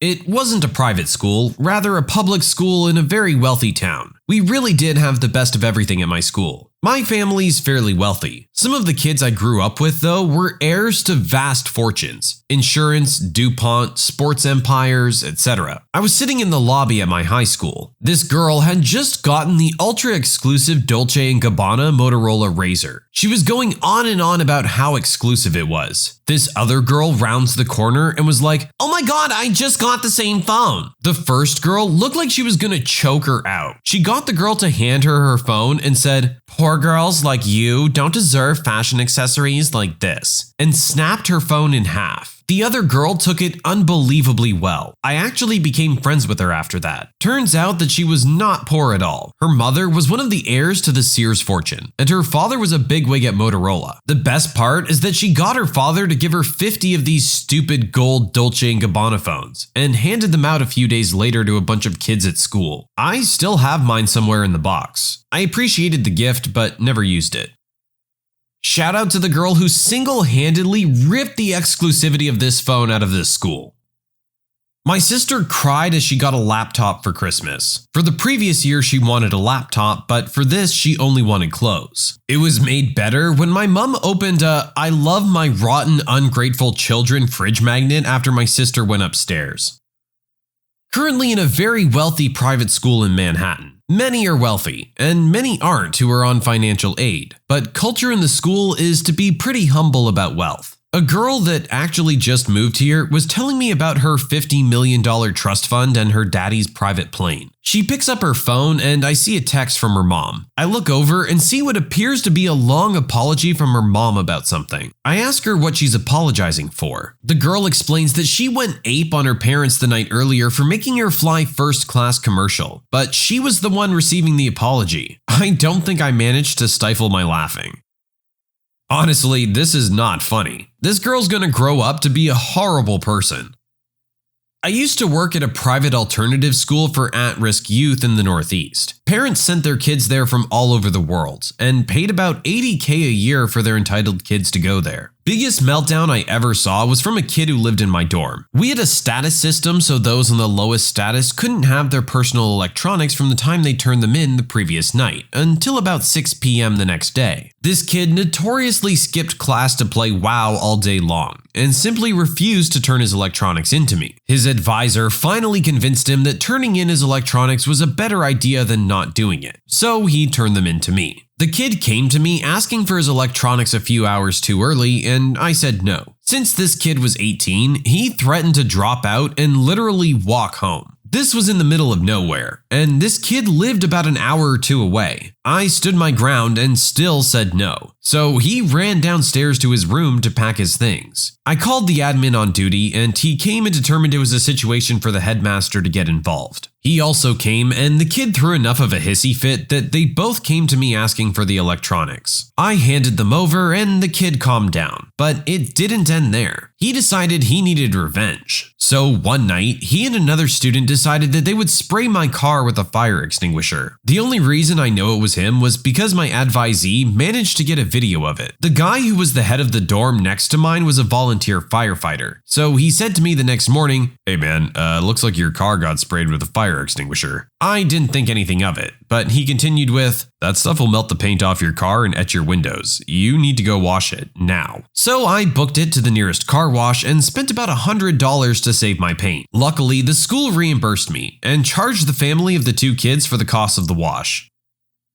We're in a small town with one major manufacturing chain which pretty much owned everything in town. It recently moved its headquarters out of state and had an IPO. Anyway, the owning family, we'll call them Schmidt, had a Stanford-bound son who was attending the same driver's ed class as my sister, who had no idea who he was. Anyway, my sister, who entertains herself by persistently slightly annoying or flirting with random people, happened to make super rich Stanford-bound teen the object of her flirting. She flicked a tiny piece of paper at him, played with his hair a bit, and he says, I'm Adam Schmidt. as if to say, How dare you? my sister had no idea that was supposed to mean something and just smilingly said, hi, then went back to flicking tiny paper balls at him. I'm Adam Schmidt. He repeated. My sister was still undeterred. This went on for a while when he finally shouted in class, I'm Adam Schmidt. Don't you know who my father is? We looked him up after. Turns out he was a pretty big deal, and that phrase probably would have played really well with lots of people in our town. But to us? I had a rough time in public elementary school, so I went to a private Catholic school for middle school. I'm Jewish, but they let me attend. No doubt for the tuition. And just had me go to the computer lab when we did religion class or went to mass. One girl there hated me. Just straight up would make fun of me because I was poor. My family was solidly middle class, so no. Or because my mom was an Eastern European immigrant and speaks with a thick accent. Or because I was a Jew. First time I had anti-Semitic crap hurled at me was from this little witch. Because I didn't have to sit through mass and got to play Oregon Trail instead. So my bat mitzvah comes around and my teacher decided to use it as a learning moment for the class. I explained what it was, that I get to have a big party and the whole thing. Of course, a bunch of 12 and 13-year-olds are going to be into it. Especially since I was the only Jew any of them were actually close with. The attention was off her, and she was getting more and more annoyed with it all. The Monday after my party, when everyone was talking about it, she threw a huge fit in the parking lot after school when her mom picked her up, because she wouldn't let her have a bat mitzvah. Apparently she had asked, and her mother had said, we're not Jewish and you're having a sweet 16 in a few years, so no. She lost it and had a meltdown because she couldn't have a party celebrating a ritual of a religion she wasn't a part of and wouldn't be partaking in, when she had done nothing but talk crap about me for being in that religion for the last few months. I still remember my mother picking me up that day, listening to her bray in the parking lot. One of my good friends got a brand new Audi R8 for his 16th birthday. It matched his dad's. He got all peeved and huffy because it wasn't the right V10 or something like that. Still good friends with him though. We go to LA some weekends. His treat, of course. I didn't go to a massively pricey private school. Most of the kids there were from middle-class families who spent most of their money sending their kid to my school, because the other options were just so bad. But there were exceptions. We had 5 math sets and I was in the top 1. One day, one of the rich kids decides it would be funny to blow his nose in a 20-pound note and tosses it in a bin. A teacher sees this and flips out. He says if the kid ever does anything in that vein again, he'll move him to the bottom set. Now, about 3 weeks passed and the moron does it again. The teacher wasn't bluffing and kicks him down 4 classes. Being in set 5 compared to 1 was like walking into a room filled with Peter Griffins. After 1 class, the kid comes back blubbering to the teacher, just as we were all leaving to beg to get back into the class. It was like chicken soup for my middle-class soul. I was happy for weeks. This is just literally a complete disregard for money. Isn't it also illegal in some places to throw away or destroy currency? I knew a kid back in 4th grade. He was a little demon of a tyke, real jerk to everyone, and would lord himself over you in just about any conceivable way possible to get you to do his bidding. One day, some girl stood up to him and refused to do something. I forget what, it's been years. And he started yelling and screaming about how his big shot lawyer daddy was gonna sue her family for everything her family had. Come to find out, kid's been trying this with other kids and they all come to her defense. He turned bright red, like cherry red, and started screaming about how this whole school wanted to bring him down, and that he deserved everything that we all had. Really going to town on being an entitled brat. Ultimately, we found out that she'd forgotten to bring him his pencil he'd lent her after a class, and that's what started all the chaos. She forgot a pencil. Apparently, that was one expensive or one special pencil, cause he never shut up about it the rest of the semester, and would constantly harass and bully this poor girl over it. Kid wound up getting pulled expelled out of school because the bullying was so bad. And this little brat went around for the next year saying that he had her removed from the school, and his daddy was the one who had her parents remove her, saying she was worthless. He was expelled 2 years later from the same school. I wasn't there anymore, but apparently he'd brought a gun to school to try and show off how tough he really was. This one kid on his 16th birthday received a beautiful new Rolex. It was gold with a blue ring. Stunning watch. Apparently, this wasn't the color he was looking for, so he threw it over the school fence into the adjacent river. What followed can only be described as throwing a foot-long steak sub into a nest of hungry African kids. About 12 younger kids scrambled to retrieve this watch. From what I remember, his parents bought him a new watch. The right color this time, of course. Don't the parents of these children realize they're not doing them any kind of favors here? You're raising your kid to be a horrible person.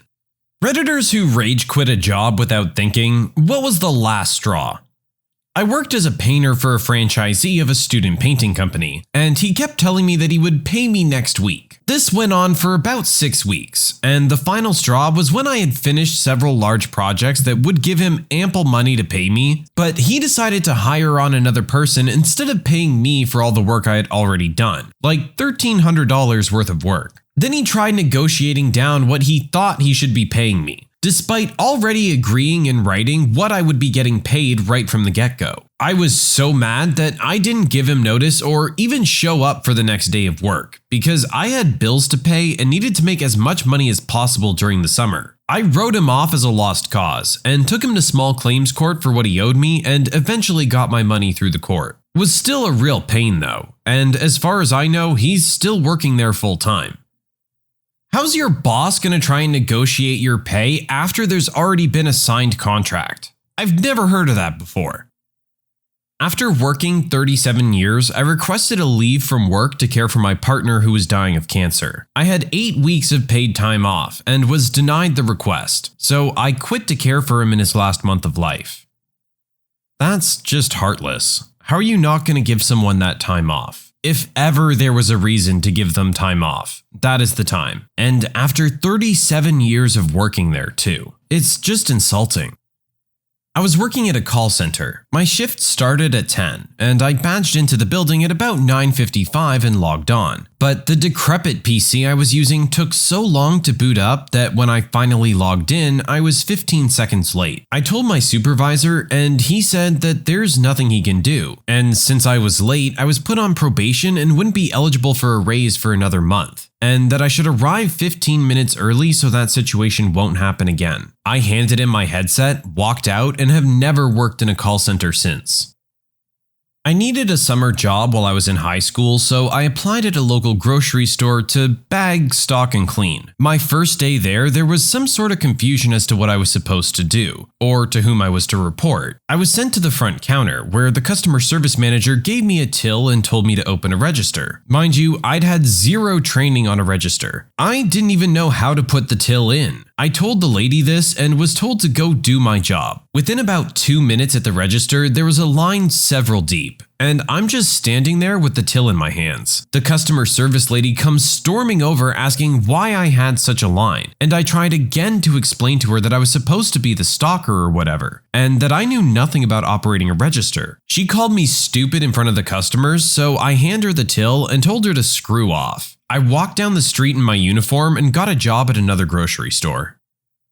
It's the person's first day on the job and you've given them no training. How are you going to turn around and call them stupid? You're the stupid one for just expecting them to have this knowledge.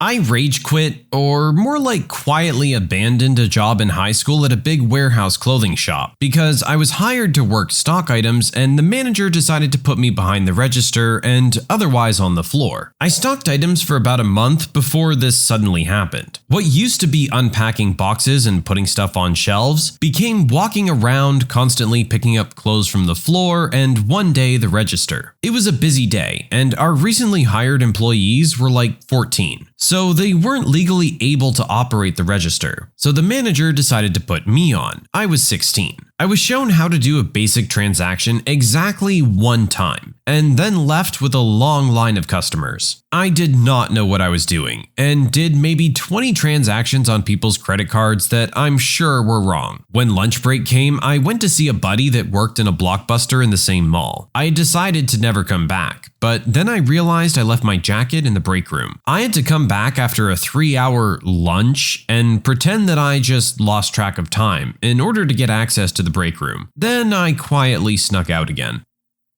I went through several interviews and started a new gig. I'd be providing call center support for Windows and maybe some Apple support. Nothing I couldn't handle. I am, after all, IT support. Heck, I even cleaned the mouse while I was trying to take the technical test. I get a start date and am told it'd be 2 weeks of training. No big deal, I can do 2 weeks of training. I show up on day 1 of training and it's support for Whirlpool washing machines and dryers. Hold the phone. What? That's right, classic bait and switch. I got up, walked over to my hiring manager and said, "I quit. You hired me for Windows support, not washing machines and dryers," and walked out. 2 weeks later, I get a call. "Hi, this is X, your manager. I'm calling to find out why you haven't come to work in 2 weeks. I guess you didn't get that memo. I quit on day 1 because your company lied to me. Got an $80 paycheck. About 7 years later, I got a letter in the mail that a class action lawsuit had been filed against the company for labor law violations. 2 months after that, I got an 8-cent check in the mail, which just made me laugh.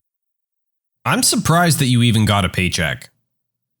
I actually did this like 2 months ago for the first time. I'm a bartender and I was working in some crappy Mexican restaurant downtown. The tips were crap because the food was crap, so we were barely ever busy. So already I'm living in New York City making barely $400 a week, when I'm used to making more than double that. At this point, I've been there 2 months and I hate it more and more every day. Around this time, my mother gets really bad pneumonia, and due to complications, it degraded her heart. So she has to have open heart surgery to repair a valve. It's a risky procedure and my mother is touching 65. Now, let me state that staff turnover was incredibly high, because in addition to us making horrible money, the manager was a complete and utter moron. Most staff left after a month. So my mom gives me a date for her surgery. I go to my manager and give her a basic breakdown of the situation and tell her I need 4 days off from X to Y so I can be with my family. She says no problem. But just to play it safe, I send emails and texts to her confirming that I indeed do have these days off. She agrees. I think, cool, no problem. Oh boy, was I wrong. 3 days before the surgery, the schedule for the week comes out, and I'm scheduled through the entire week. I immediately go to my manager and ask what the heck is going on, because I'm not wasting away behind this moldy, rat-infested bar in the West Village while my mom has surgery. No lies, this woman has the nerve to say I didn't request it off at all. When I show her my paper trail stating that yes, I did put in a request, she says, "What difference does it make if you're there? The surgery is going to have the same outcome whether you're there or not," and starts rattling off about how I need to be a team player and I'm messing up her schedule by requesting time off and yada yada yada. Her voice fades off and I literally see red. I say nothing and go back to work. This is at 5 p.m. Happy hour and our rush starts at 8. I'm the only bartender on today. Fast forward to 8:30. My bar is slammed. I have a bunch of drink tickets from the servers and it's a mess. Total chaos. My manager comes behind the bar and instead of offering any assistance, she tells me not to bring any home drama to work. I just stare at her in disbelief for a moment, truly stunned that such a tone-deaf moron could possibly be in charge of anything. I laughed in her stupid face and walked right out of the door and went to go see my mom. P.S. My mom made a full recovery.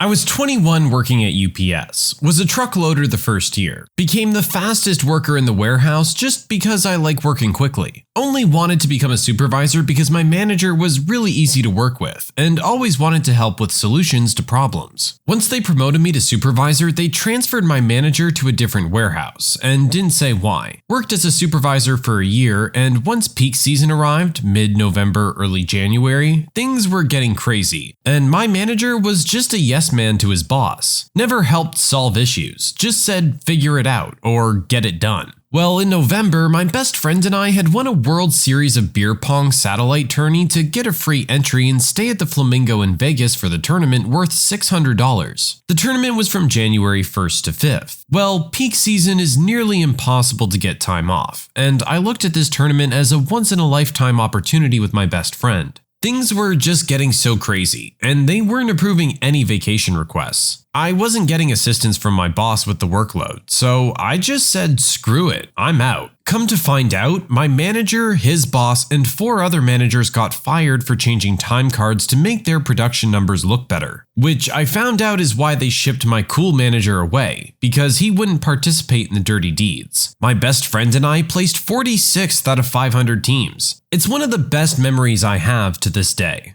No regrets.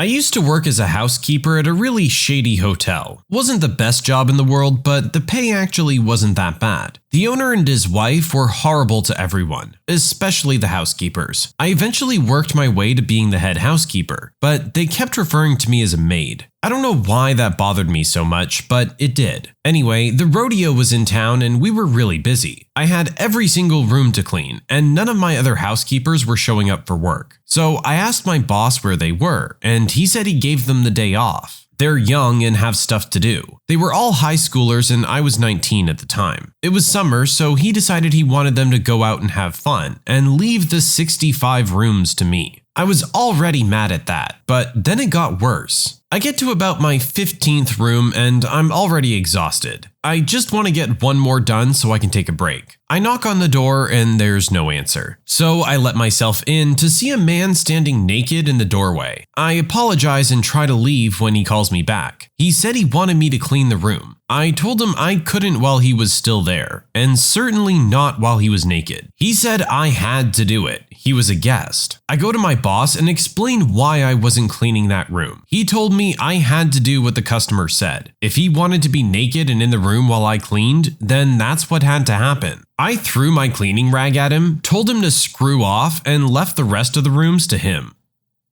I worked as a stock boy in the back of Hollister. Clothing retail for those unaware. Never really had any interaction with customers, but was still forced to buy their clothes to wear to work. They had all these rules about hairstyles, fingernails, and facial hair. One night, I came in to start a shift at 2:30 a.m. to do a floor change, so middle of the night, and the shift would end around the time the store opened up. I had the slightest bit of stubble on my face, like a day and a half's worth of stubble. My manager at 4 a.m. told me she had a problem with my facial hair, and that when the mall opened up, I better go buy a razor and shave before anyone saw me like that, or she'd have to send me home for the night. I basically said, well, lucky for me, I was planning on quitting anyways. Good luck with the floor change, and walked out. Went and got a biscuit breakfast, went home and got in bed. I understand that there's rules and etiquette that you have to follow at any given job, but there also needs to be some leeway given by the managers in reasonable situations. I think this would qualify. The boss not doing payroll before leaving on a business trip and leaving it to the poor office manager to tell people they weren't going to get paid on time. I walked out of a staff meeting saying I'd be back when the paychecks arrived. By the time I got home, I was mad enough to call my ops manager back and quit. Why didn't the boss do payroll? The stated answer was printer toner cartridge at home was empty. Guess he'd never heard of writing checks with a pen. Yeah, my printer ink is low, so y'all don't get paid. Okay, bye. That's such a jerk move.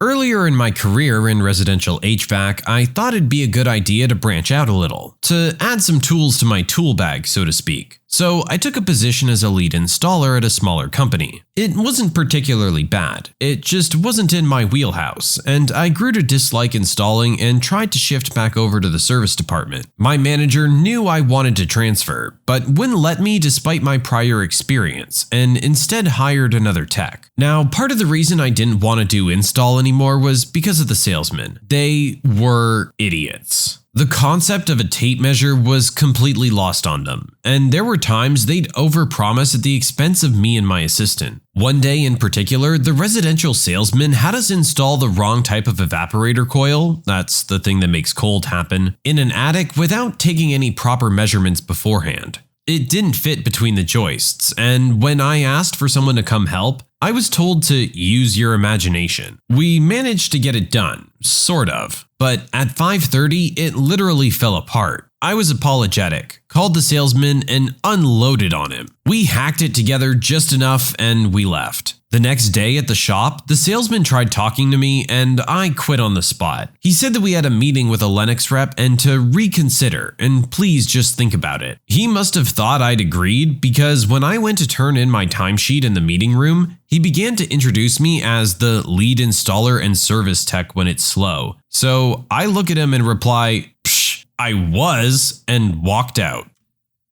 I feel like this kind of thing probably happens a lot in this kind of industry, where the salesman is just trying to make a sale and they'll kick up the price as much as they possibly can because they're getting a commission off it, not really thinking or caring whether or not the installer can actually do the job.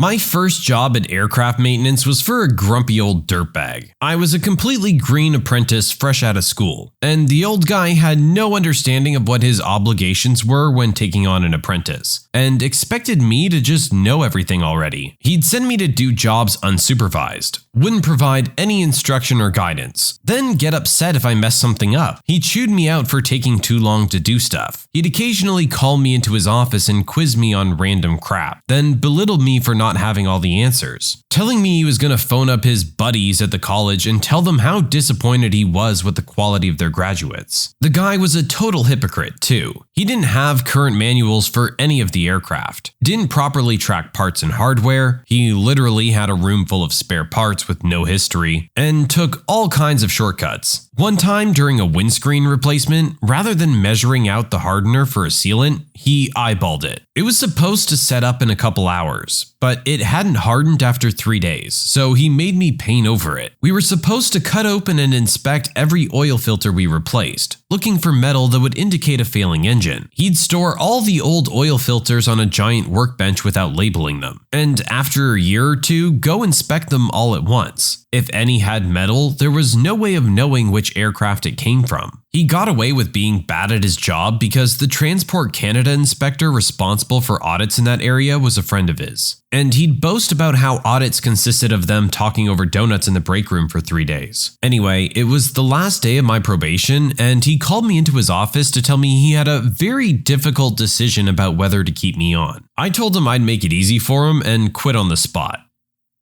As a former aircraft maintenance mechanic, this literally made me wince. I honestly didn't think in this day and age, with the amount of regulation and monitoring, places like that could still exist. I hope that dude gets what he deserves, cause he'll kill people.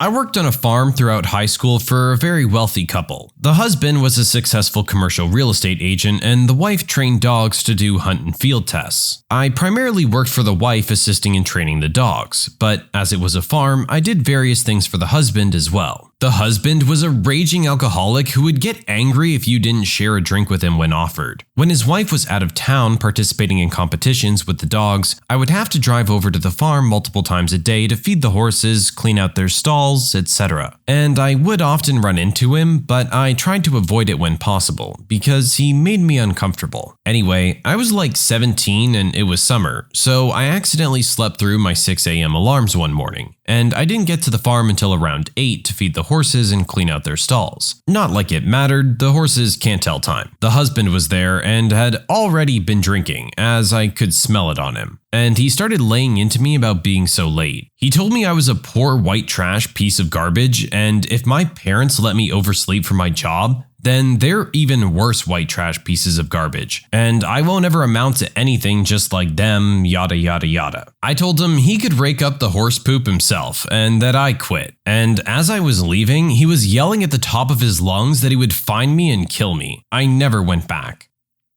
When I was in between jobs, I applied to work a construction job that needed harness-trained people. I was just coming off working as a solar installer, so I figured I'd give it a shot. First day on the job, they take me up to the top of their scaffolding section to clamp down beams. No biggie. I ask where their walkboards or scaffolding walks are for this floor, because all the other floors have walkways, whereas this one is just 1-inch beam, 3-foot gap, 1-inch beam all the way across, 100+ feet in the air. They tell me they don't have any. Okay, I guess I'll deal. After a few hours of grueling work, I depleted my gallon jug of water and was getting dizzy. I called down to the elevator operator to bring me down. Without missing a beat, he shouts, "Climb!" and walks off to smoke a cigarette. I climbed down all 14 or so stories on angled beams with no harness, while bordering on heat exhaustion. I walked up to the foreman, told him he was going to kill someone and it wasn't going to be me. Then I left. I worked at Best Buy in the mid-thousands. I started as a cashier and eventually made my way to the customer service booth, which was something you had to earn. One day, it was a bit busier than usual, and I was in the booth with another girl who was a notoriously lazy person. The boss asked her to jump on a register to clear out a line, and she said no. So the boss asked me, and I also said no, because I was already given another task. The next day, they pulled me into the office and told me I was demoted because of it. I walked right to my locker, grabbed my stuff, and left. Turns out, the other girl was sleeping with the boss, and that's why she was allowed to say no, but I couldn't. Sleeping with the boss aside, shouldn't you get some kind of warning or talking to about this instead of just an immediate demotion for something like that? Also, you weren't able to do it because you were busy working on something else. Otherwise, you might have been willing to help out and jump in. Teachers of Reddit, what's the most delusional thing you've seen a parent do? I work in a daycare, and for 3 months, this one dad would come in and yell at us that his kid wasn't potty trained yet. The kicker of the entire thing was that his kid wasn't even 2.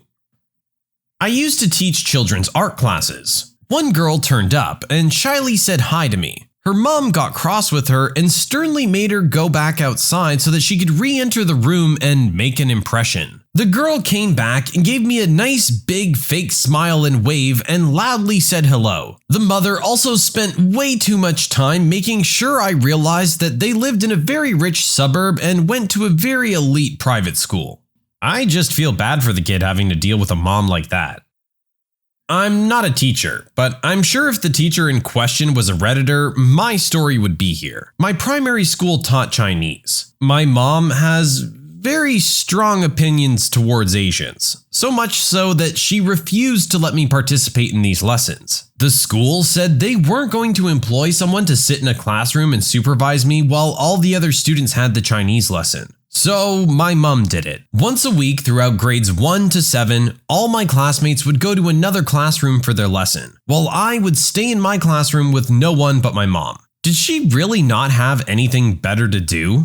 There's no way my daughter plagiarized. She didn't copy and paste it. She printed it out and retyped every word. That's still... never mind. First day of my mom's kindergarten class in 90s Orange County, a parent says to my mom, "My child is going to Harvard. What are you going to do to get him there?" Those are some high expectations for a kindergarten teacher. The parent of a high school student who constantly disrespected me and acted up in class believed that if he sat in during my class, his daughter would behave. The father and daughter got into an argument during class and were both asked to leave because they were interrupting the lesson. Great, now there's 2 of them. Let their kids skip more than a third of the school days, never answered or returned a single call, nor showed up for a single parent conference, and then claimed that I should be fired for being a bad teacher when their kid failed. Another teacher I work with has a kid who refuses to come to class or participate unless her parents buy her something each week. The parent always gives in to the bribe, every week, and the kid still sometimes refuses to do anything anyway. My mom is a principal in a not very nice area and has to deal with some pretty rough parents. A couple of months ago, some girl beat the crap out of another girl in the cafeteria. When my mom brought her down to the office, she threatened to fight my mom. So my mom called her mom. Her mom then came in and also threatened to fight her. No fighting occurred. Police were called though. Gee, I wonder where she gets it.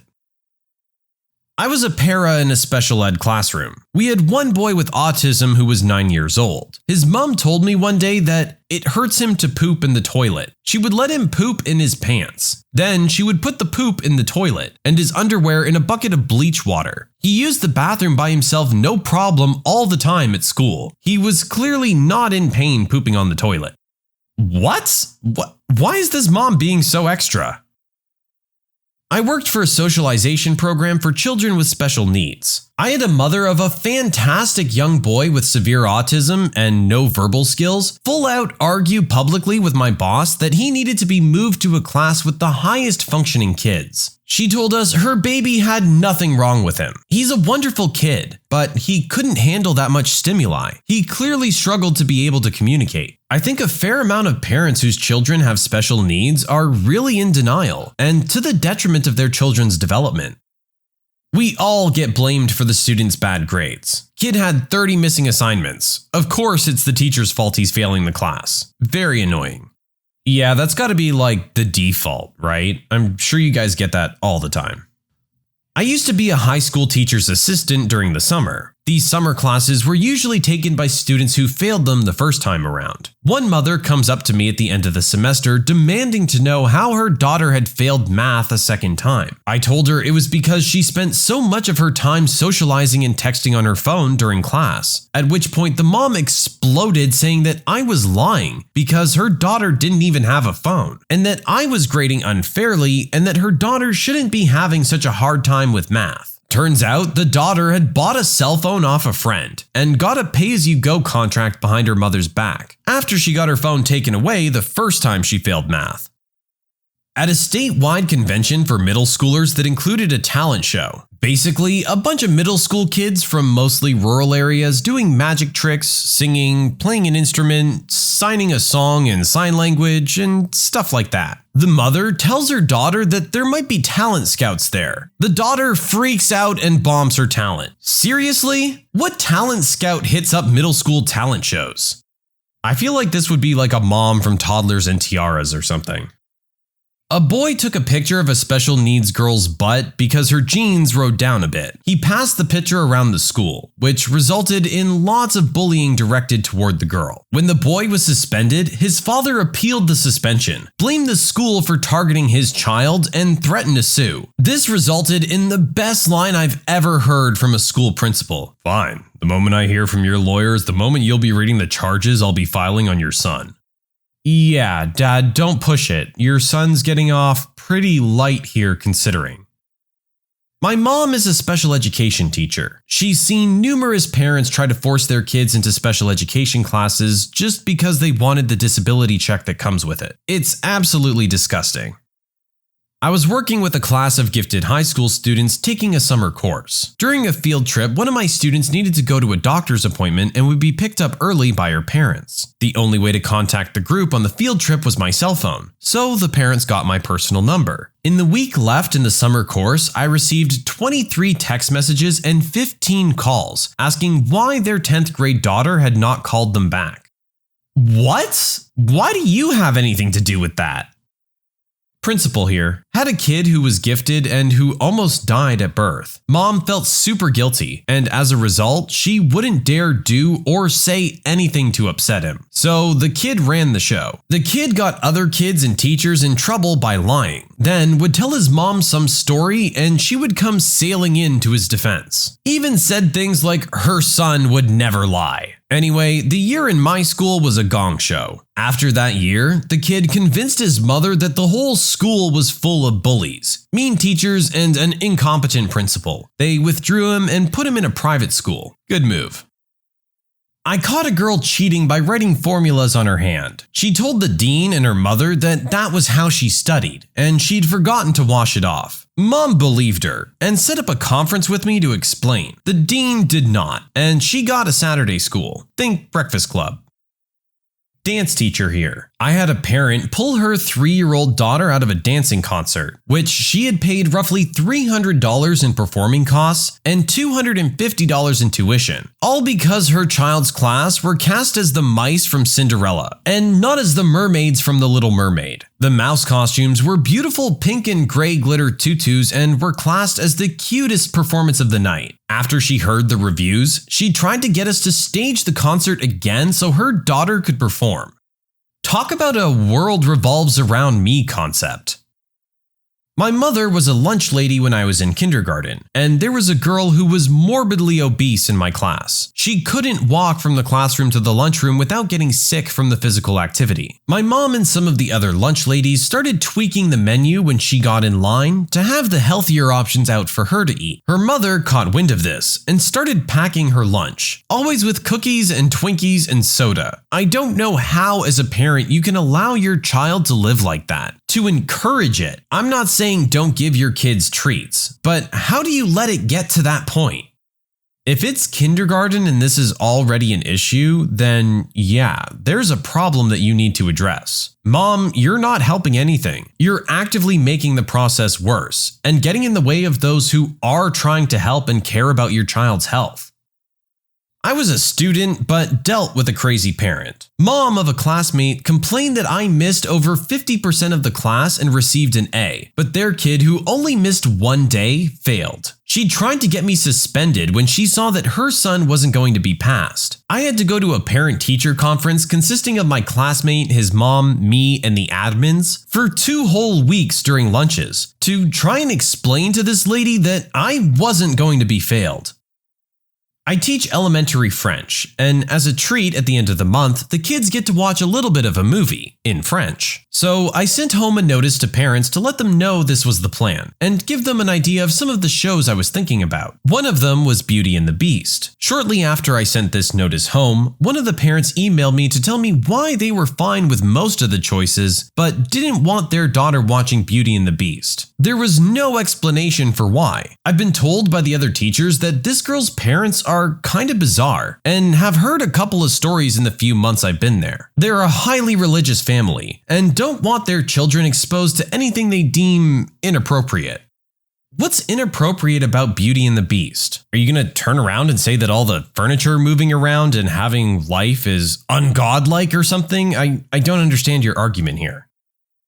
I saw a parent rip an evolution poster from the wall, claiming that it impacted her religious freedom. I had no idea evolution and religion are in a battle to the death. My first parent conference in 2005, the mom brings a large cardboard box full of hand lotion and a doctor's note for her student. The doctor's note states that the student is to use the restroom each class period as needed. The large cardboard box full of hand lotion is for the son's insatiable desire to take care of himself. 6 months into my first year teaching, this kid asks to use the restroom. I allow him, and while he's in the restroom, he scales a 10-foot cinder block wall into the ceiling tiles and tries to cross over to the women's restroom. He uses a pencil to poke holes into the ceiling tiles so he can peek into the women's restroom stalls. Eventually, his weight caused him to fall through the tiles and he impacts the support walls of 2 stalls. The end result? Broken clavicle and humerus, separated shoulder, torn ligaments in knee, and severe concussion. After the incident, the student was expelled from school and enrolled in outdoor programs. What kind of doctor gives your kid a note for that? I'm still in student teaching, but when I was in high school, students could rent a MacBook for the school year. You filled out a contract and weren't allowed to replace certain parts or install certain things. Naturally, one kid I was acquainted with who constantly bragged about getting around the rules got caught and was to have his school-issued laptop revoked for the rest of the school year, as well as be suspended for a short amount of time. His mom stormed in, made the assistant principal cry in her surrounded by windows office, and the kid showed up 2 days later with his laptop back. It wasn't a question if the kid could afford a laptop without the school's reduced rental price. He had numerous desktop computers and a personal laptop. Honestly, this story just makes me feel bad for the assistant principal. Some parents can just be the worst when it comes to their kid. One time, a kid got into a fight with another kid in the hallway. He got this kid on the ground and started kicking the crap out of him. As he was kicking, his sneaker flew off and got stuck in the ceiling tiles. As I'm leaving school for the day, he's standing with his mother in the front office, and she's screaming at the poor principal because her son only had 1 shoe. What, does she think the principal confiscated 1 shoe? A couple hired me to teach their 13-year-old overweight daughter to ride a bike, a deal to which she only agreed if they bought her a $450 bike. They did. During the lesson, she sat down and pouted and refused to do anything. I still got paid. Special education teacher here. A parent recently told me that they believe their son shouldn't be sped by middle school if I'm doing my job right. Their son is nonverbal and severely autistic. It just made me sad. I think this comes back to one of our previous posters' comments about some of these parents just being in denial, unfortunately. I teach in Japan, and in Japan, a parent has to voluntarily put their child in special needs classes. If they don't, the student must take normal classes with every other student. I can't tell you how many times I've seen children with severe learning disabilities be forced to sit in a normal class they can't understand, all because a parent is in denial or ashamed that their child isn't normal. Ugh, sounds like we're gonna have a lot of these, aren't we? My wife teaches, and I'm her assistant. I help with grading papers, posting grades, classroom help with computers. She teaches special ed, mostly with inner city children who have never been able to learn to read. She can teach anyone to read. 3 years ago, she was working with a boy who was in 7th grade and unable to read. After a few months, she got him up to 3rd grade level. Then his mom came to the school very angry. "You gotta stop this or I'm gonna lose his learning disability check if they find out he can read. Mind your own damn business." Oh my god, is this really that popular of a thing? Right now, parents think excused absences means the student doesn't have to make up work. I've had 4 parents call me in the past week calling me out for their kids' grades being lowered, all because they didn't do the makeup work and got a 0. Their only argument is, well, it's an excused absence.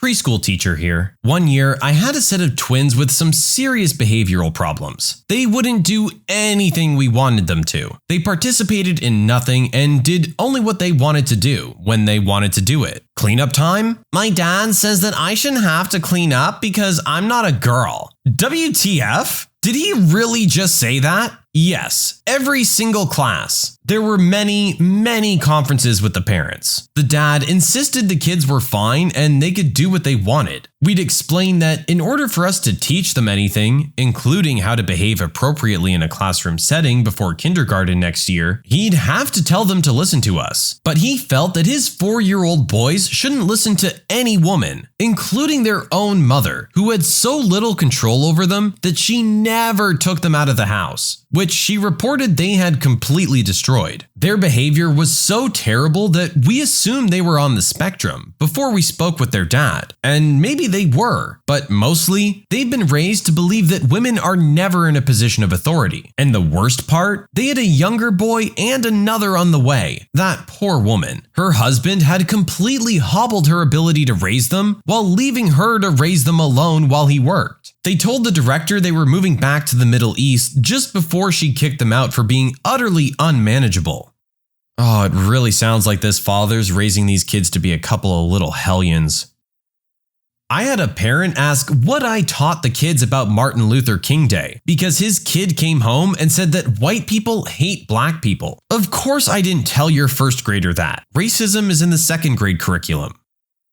My friend is a 6th grade teacher. The way her middle school works is that she's in charge of a class of about 25 kids. She teaches them a few subjects. I know math, science, and reading and spelling. She then switches with her partner teacher to teach his kids the same subjects while he does social studies and whatever other subjects there are with her class. Not too long ago, kids in her class began to complain that things were missing from their desks. They were able to keep the things they didn't need for their lessons in the other room in their desks. Whole lunches turned up missing, all in the vicinity of this one boy. Her partner eventually caught him with something that was reported missing, and the principal made him empty his pockets. He was stealing everything. They were lenient with him, only sternly warning him not to do it anymore. The next time, they called the school security officer in to speak with him and sent a note home to his parents. The 3rd time, they gave him in-school suspension and called his parents for a conference. His dad apparently flipped out on the phone, saying that his son did nothing wrong and that he knew what they were doing. Turns out, the boy was telling his parents that his teachers were planting the stolen items on him to get him in trouble, and his parents believed this. My poor friend is so frustrated, even though he's not technically in her class, and she's been trying to get him and his parents to speak with the social worker, but it's been to no avail.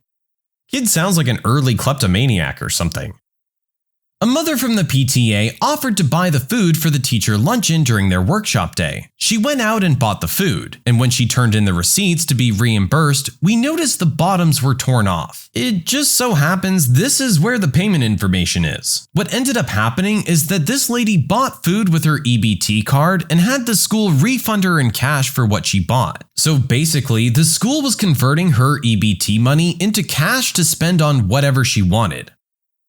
I once saw the parent of a football player have a stern talk with the coach because his son wasn't the starting inside linebacker. Part of what made it delusional is that his son was starting at outside linebacker, so he was already getting more playing time than the 30 or so other players that didn't have a starting role. What made it even more delusional was that the guy's son was essentially playing inside linebacker anyways. We ran a 40 base defense under the look of a 4-3 defense. That means that before every play, our strong safety moves into the outside linebacker role, and one of the outside linebackers becomes an inside linebacker.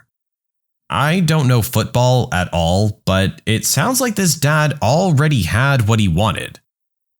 I had an undergrad student sleep through my cell biology lab classes where the majority of their project is meant to be self-motivated. As the teacher's assistant, I teach techniques, but I'm not meant to do the project for them. At the end of the semester, this kid was failing, and I got an email from his mother telling me that clearly I wasn't doing my job because her son couldn't possibly be failing my lab. I responded by recommending he get a full 8 hours of sleep a night when retaking the course the following year. Back when I was doing my practice teaching, I sat in on a parent-teacher interview between my supervising teacher and the parent of a child who had an exceptionality. The interview was fairly standard, with the teacher showing the parents a few samples of the student's work, commenting on how well the 17-year-old was getting at printing his name, and how he was doing well remembering a few details from fairy tales and the like. It was not until the parent asked the teacher what university program his child should take that I realized how clueless the parent was. The student could neither read nor write and had been in special education classes for all of his schooling. University was not in the cards for this one.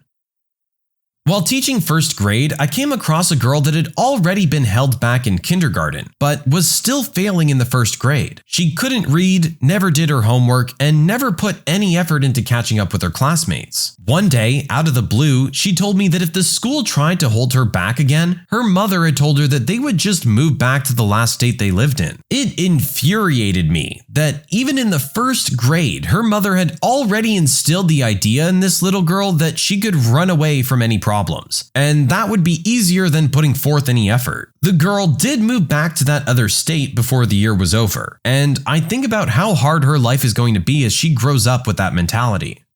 Another case of the parents just not doing the child any favors. You gotta teach the kid to put in a little effort sometimes. People who separated or got divorced within 1 year of getting married, when did you know it was a mistake? Not me, but my dad. He got remarried after being divorced for about 5 years. I would have been all for it, but he met this woman in another state on a business trip and would travel up to see her every weekend after they hit it off. They knew each other for 6 months before getting engaged. The engagement was only for 3 months. My brother and I tried telling him about all the red flags, telling him to take his time. My dad is very well off financially, and we kept trying to teach him things were moving too quickly, that she was only in it for the money. She moved her whole family from their hometown to the city my dad lived in, including their elderly grandmother who needed constant medical supervision. Before they were even married, the pantry was full of Whole Foods brand food instead of the local grocery store, as was tradition. We had all new furniture, and the house had to be repainted, all at his bride-to-be's request. The marriage lasted all of 2 weeks. Apparently, my dad's bride had the gall to ask my dad to leave everything to her in the will, and write me and my brother out. Only then did he realize she was in it for the money. The next day, he had the marriage annulled. Someday, I'd like to know what it's like to fall so completely for someone that I don't recognize they're taking advantage of me. Must feel good for that instant before it all comes crashing down. When he choked me against a wall at a party, he was mad that I laughed at another guy's joke. People were passing by us, but just kind of looked and kept going. Lots of other stuff happened too, but it took me a while to wake up and break away. I was in denial for too long.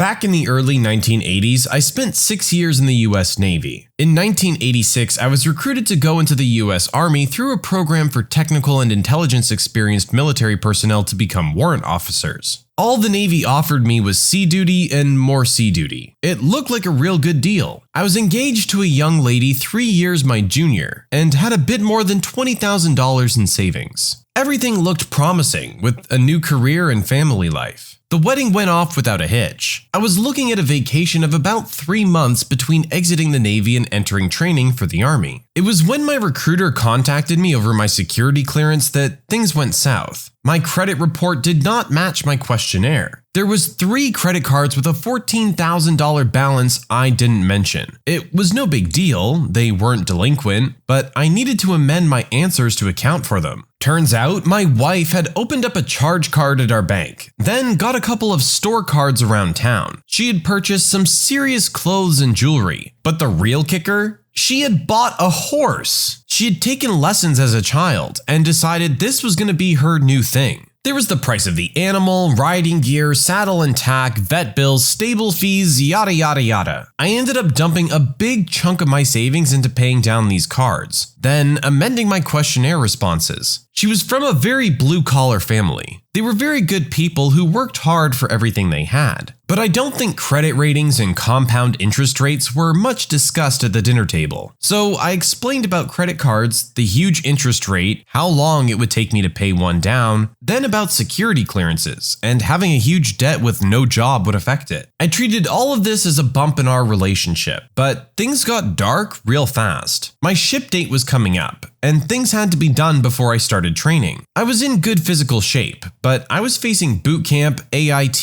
airborne school, ranger school, warrant officer selection, and advanced training. Basically 18 months of utter insanity. I was prepared for what I faced, but there was a lot that could go wrong. If I got through it, I was a warrant officer. But if I dropped the ball along the way, I would not only be enlisted, but junior enlisted in a job they would decide for me. In theory, I could end up a line cook in some chow hall at Camp Nowhere. About a week later, the phone rings. It's about the horse. No one was taking care of the animal or cleaning the stable or even feeding the poor thing. The stable had covered down for the sake of the animal, but we're now charging $350 a week for the extra services my wife was supposed to be doing. She was leaving our apartment every day, and I assumed it was for riding in care of the animal. And for the first week, she was. The second week, she was lawyer shopping. She wanted out. She must have gotten wind of what happened at the stable and didn't come home that night. The next day, I got served with papers. Total marriage time, 47 days. So I ended up with an apartment with 4 months on the lease, no car, and a horse. I found a new home for the horse. I had to defer my ship date and it took 14 months to settle the divorce. My security clearance was approved 2 days after the papers were filed. I shipped the next day. In the end, I had 2 pair of pants, 3 shirts, and a pair of shoes that had no business on anyone's feet. I was working 2 minimum wage jobs, 14 hours a day, paying down debt, lawyer's fees, rent, and sometimes eating to get by. I ended up at Fort Sill, Oklahoma, mowing lawns for 2 months as I shipped without a training slot for boot camp. I wasn't happy, but I was relieved. In airborne school, I met a cadet who was going to airborne school for her summer break. She had a year to go before her commission, and we hit it off. We'd get together on holidays, between training and long weekends. When I finished training and got my warrant, still a cadet, she flew across the country to give me my first salute. I gave her a silver dollar as per tradition. 2 months later, she received her commission, to which I saluted her and returned the silver dollar. Married that Christmas. We've been together for 31 years.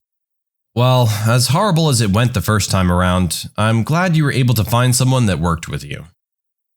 I knew a week after I got married when he slammed my head into the wall because he saw me looking at a man at an ice cream shop. I'm from the US and got married in England. This dude completely changed right after we got married. A couple of weeks later, I had to get out of there and come back to the US. I don't understand why this is such a thing, how you hear about people all of a sudden changing drastically after getting married. In this case, the guy got violent. Like, were you just holding it all in for a couple of years while you were dating and you think, now we're married so I can just let it all out? That's not how that works. You still have to continue to be a good person while you're married too. She nearly killed me because she thought I was cheating from some text that I sent to my mother. I was blindsided by it. We had lived together for a year, about an hour from my hometown. We relocated upon her request and desire to my hometown prior to our marriage, so that when we had kids, it's best to be close to family. We had a house we loved, a dog we loved, jobs we both loved working in. Or so I thought. Married in October. She goes to visit her sister over the next Labor Day weekend, and I can't attend due to work. Comes back the Tuesday after Labor Day and tells me she's living a lie and someone else's dream, and that she needs a divorce. I had no idea. The divorce was finalized in January. She married some dude that her sister was friends with, that she had met on that trip I was unable to attend. The following September. Life is wild sometimes. This one feels really bad because you were just completely blindsided by this. Sounds like this girl really doesn't know what she wants and is still kind of figuring it out. I'm sorry you had to go through that.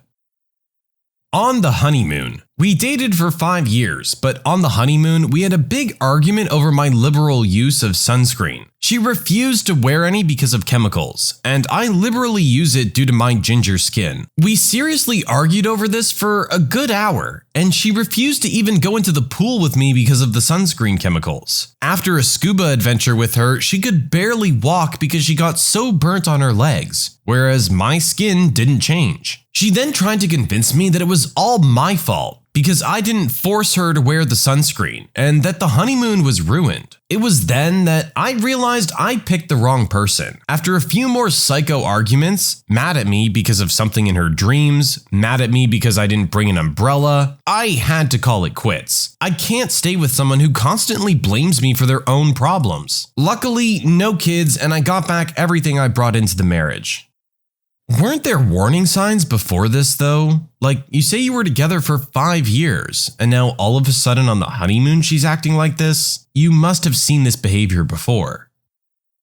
Not me, but my sister's friend. Her sister got engaged 8 months into a relationship and got married 4 months later. Everything went well the first 5 months, but the husband started acting different. He wasn't chatty, his good morning and good night kisses became dull, and things like that. Her sister would ask if everything was okay, and he would say, "I'm fine," every time. Her sister didn't want to push him, so she waited for him to talk about what's bothering him. One evening, after eating dinner, the husband said he wanted to talk about their relationship. Before he could talk about it, he started crying. He cried for a few minutes and then told her he's gay. The sister filed for divorce, and after the divorce was settled, she wasn't really mad at him anymore. So she went to see him and forgave him. They became good friends, and the sister helped him become comfortable with his sexuality. She even helped him come out to his close friends and then to his family. 5 years later, the sister is now engaged to another man and expecting their first child. The ex-husband is now very happily married to a man for almost a year now.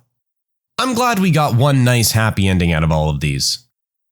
She went out for a girls' night and met a new friend named Nicole at a bar. She started texting her a lot, then going to hang out now and then. We had a baby at home and she kept trying to go hang out with this girl from another town over with no last name who I was not allowed to meet. His real name was Wesley.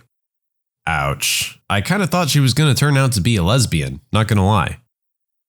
I'd been fooling around with this girl for a while. I never wanted anything serious, and I knew that from the start. Then my mom was killed. I went into a deep depression, and this girl was there for me. Her mom had died of cancer about a year earlier, and I guess we really bonded over that. It pushed us much further emotionally than we ever should have gone. We ended up doing a courthouse marriage. I knew within the first month that I had messed up, but I didn't want to just give up and get divorced. Once the emotions of my mom's death passed, I realized how toxic she really was. She was an incredibly unstable person and ended up taking me into an even deeper depression. We divorced about a year ago after being married for about 10 months, and I was immediately much happier. Marriage shouldn't be taken lightly, but people also shouldn't force themselves to be in unhealthy relationships. We all make mistakes. Don't waste your life with someone that doesn't deserve you.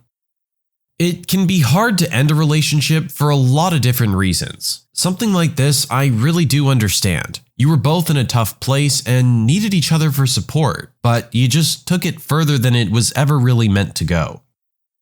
My sister got a civil marriage, then they moved super far away to the middle of nowhere because he got a good job. My sister never finished college, and he would remind her on a daily basis about it. She would get super depressed, and he wouldn't believe her. She got sick once, and he told her that since she didn't go to the DMV that day, she wasn't allowed to go to a theme park we were planning on going to that weekend. He would demean her whenever she couldn't get a job, or even an interview, and she applied to practically everywhere within a 50-mile radius. He called her stupid in front of me, and when I called him out, he told me to mind my own business. If he wasn't twice my size, I would have decked him. She left him after about a year because he's obviously a raging jerk. When she left, he told her she has nowhere to go, and if she went to stay with our mom, she would just be a burden like me. I was 19 and in college at the time. He's a rude jerk, but at least she got the car and the dog. This dude sounds like more of a waste of skin than he was ever accusing her of being. A cousin of mine divorced her husband after 6 months. She knew when we had to pick her up from her home after having been recently beaten. That day, we packed up all her stuff and never let her go back. The day after we got married, he slapped me across the face, hard and completely out of the blue. No argument, no conversation leading up to it, nothing. He said it wasn't that hard of a hit, and he was just joking around and I was being dramatic. He had never gotten violent with me while dating, but as soon as we got married, it was like a switch flipped, and he was a completely different person. It got worse very quickly, and I ended up filing for divorce 73 days after we got married. My mother-in-law got married for the first time when she was really young. Left him a month later. Turns out he was a raging alcoholic. She had no idea because her family was super overprotective, and they were never really allowed to spend time together alone before they got married. Who knew that spending time with someone could be the key to knowing if they're a good partner? That's why I could never get behind the idea of an arranged marriage. The whole thing just sounds crazy to me. Not within a year, but about 18 months. She was constantly complaining she didn't have friends after moving in with me, joined a local soccer team, and she talked about one teammate non-stop for months. I had a bad feeling about it from the get-go, but she assured me they were just friends, and how dare I not trust her. I thought I was going crazy because my gut told me something wasn't right, but I was punishing myself for being a bad husband and not trusting my wife. Turns out it was all true. She'd been screwing the teammate for months. She was most likely screwing someone else during our engagement. We officially split amicably as of last week without any mess, thank God.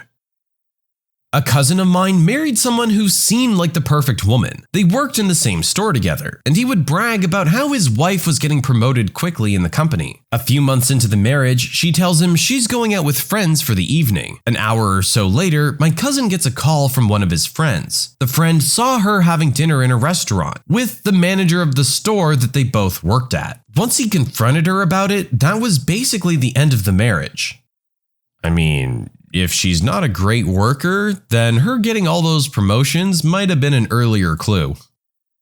I got married in late May. By August or September, I found out from my dad that my husband, now ex, and my brother's wife were sending some inappropriate texts back and forth. She was also my bridesmaid at my wedding. She felt guilty and told my dad, who had to tell me. I forgave him like a dingus, and about a year and a half later, I found pictures of him fooling around with 2 different guys in our house, and also wearing quite a bit of my nice makeup. Of course, all of this after we moved to Washington from Florida. It's been wild, but we're obviously divorced now.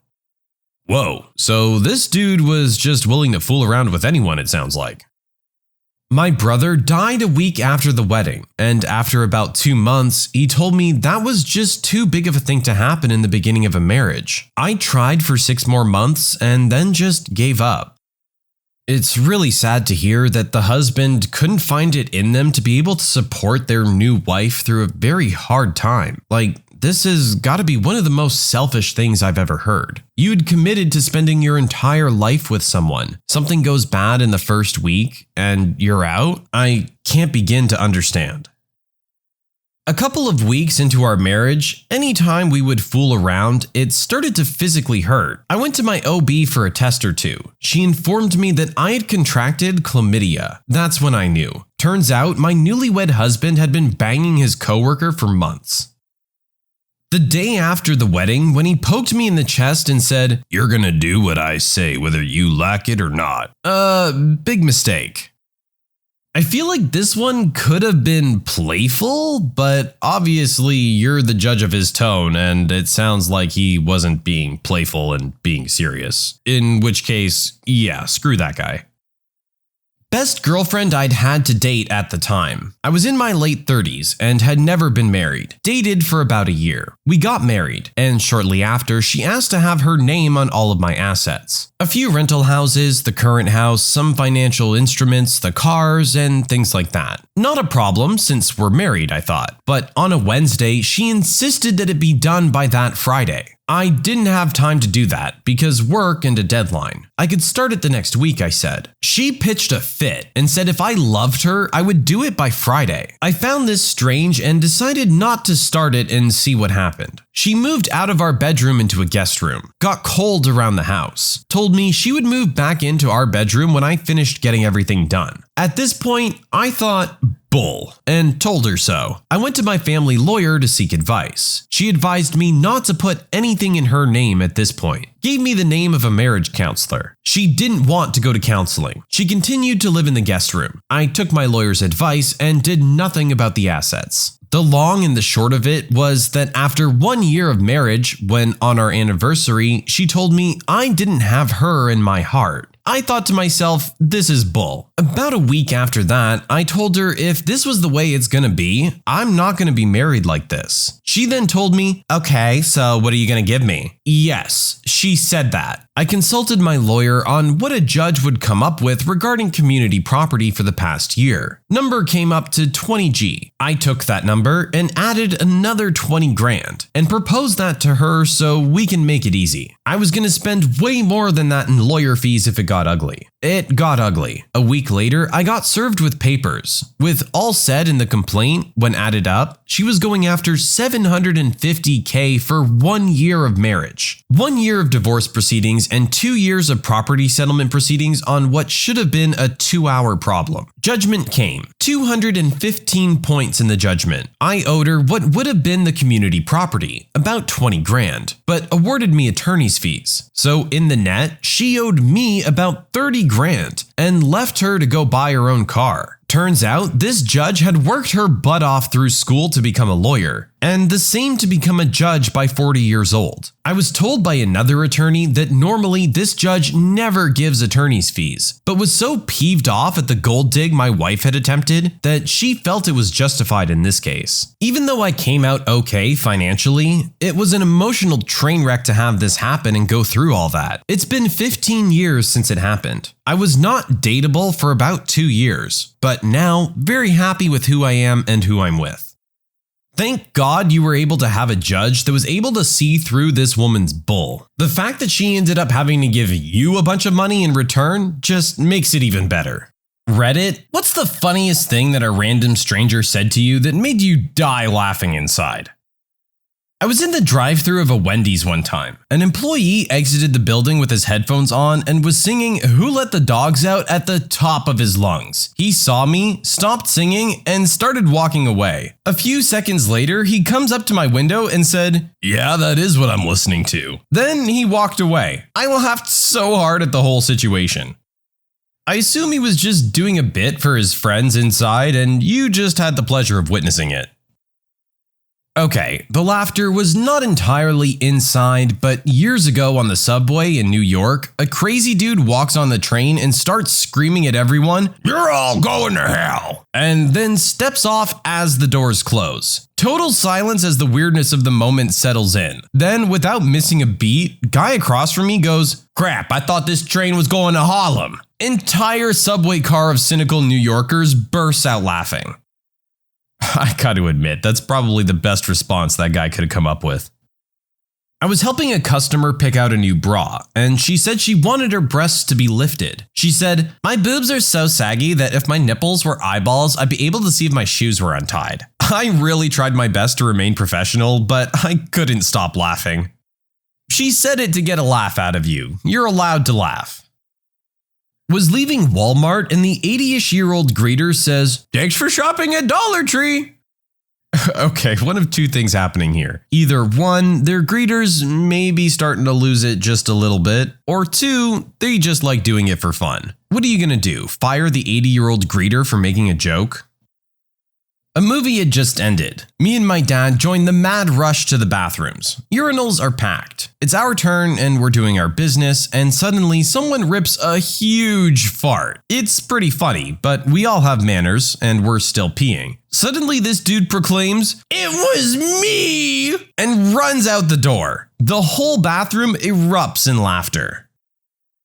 I must have been about 10 or 11. I sat down on a bench next to an old guy to sort out my shoe. I took my shoe off and he just turns to me and says, "Are they golfing socks?" I look at him with a completely blank look on my face, thinking, WTF? As I looked away, he just said, "There's a hole in one."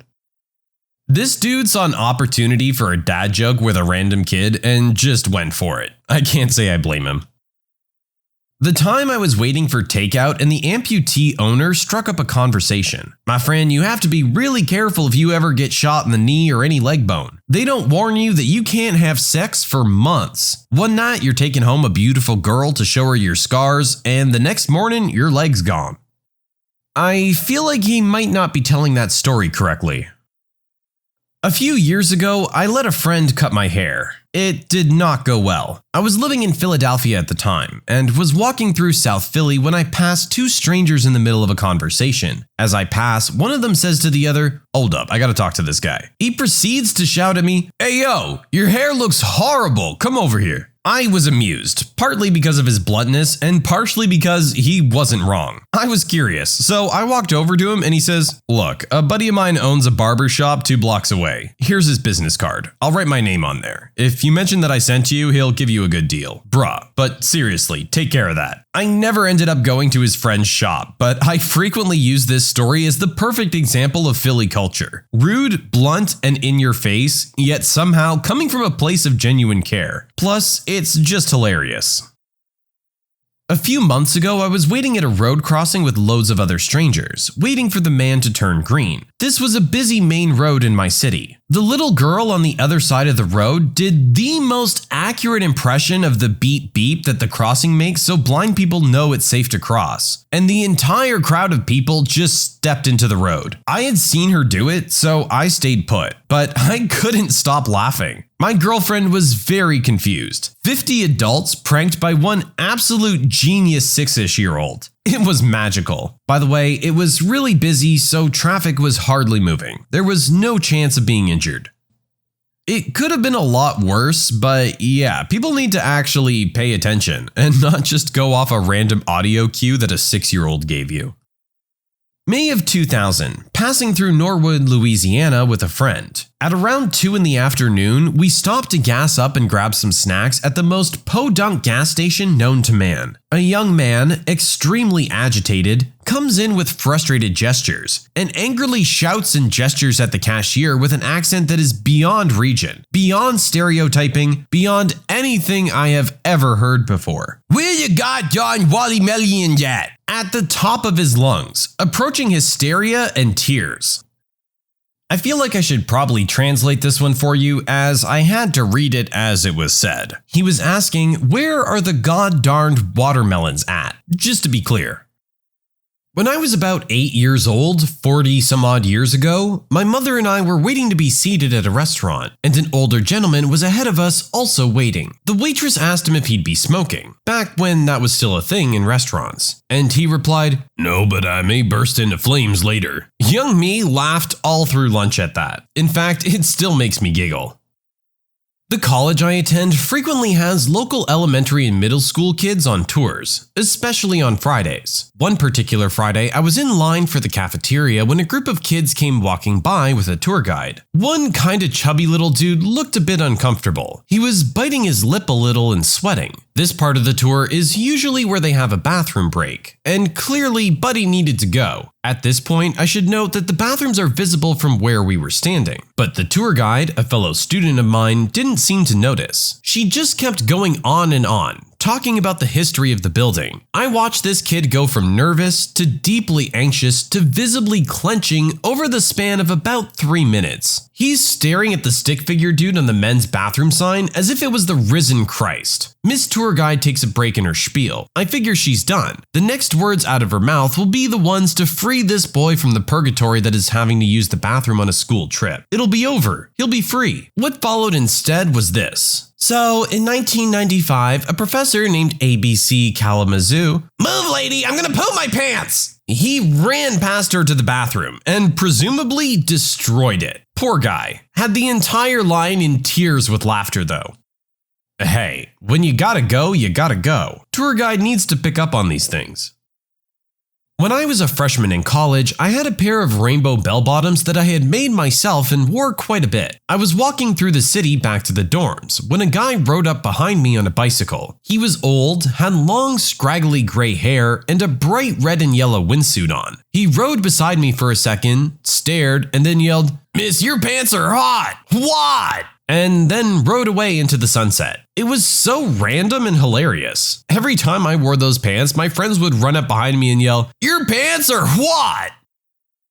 Something I overheard as 2 kids walked past our caravan park site. There's a rumbling boom of distant thunder. I like thunder. It sounds like a 200-year-old dog who's retired and helps old people who are blind get around. Kid number 2 doesn't respond. You know? But why is it retired? Because it's old. But it's still helping blind people. Apparently the first kid had no answer for that. Just the other day, checking out at the Cracker Barrel, the older gentleman ringing up my wife accidentally said, with all confidence, "Have a thank you." Sounds like the poor guy just mixed up his catchphrases.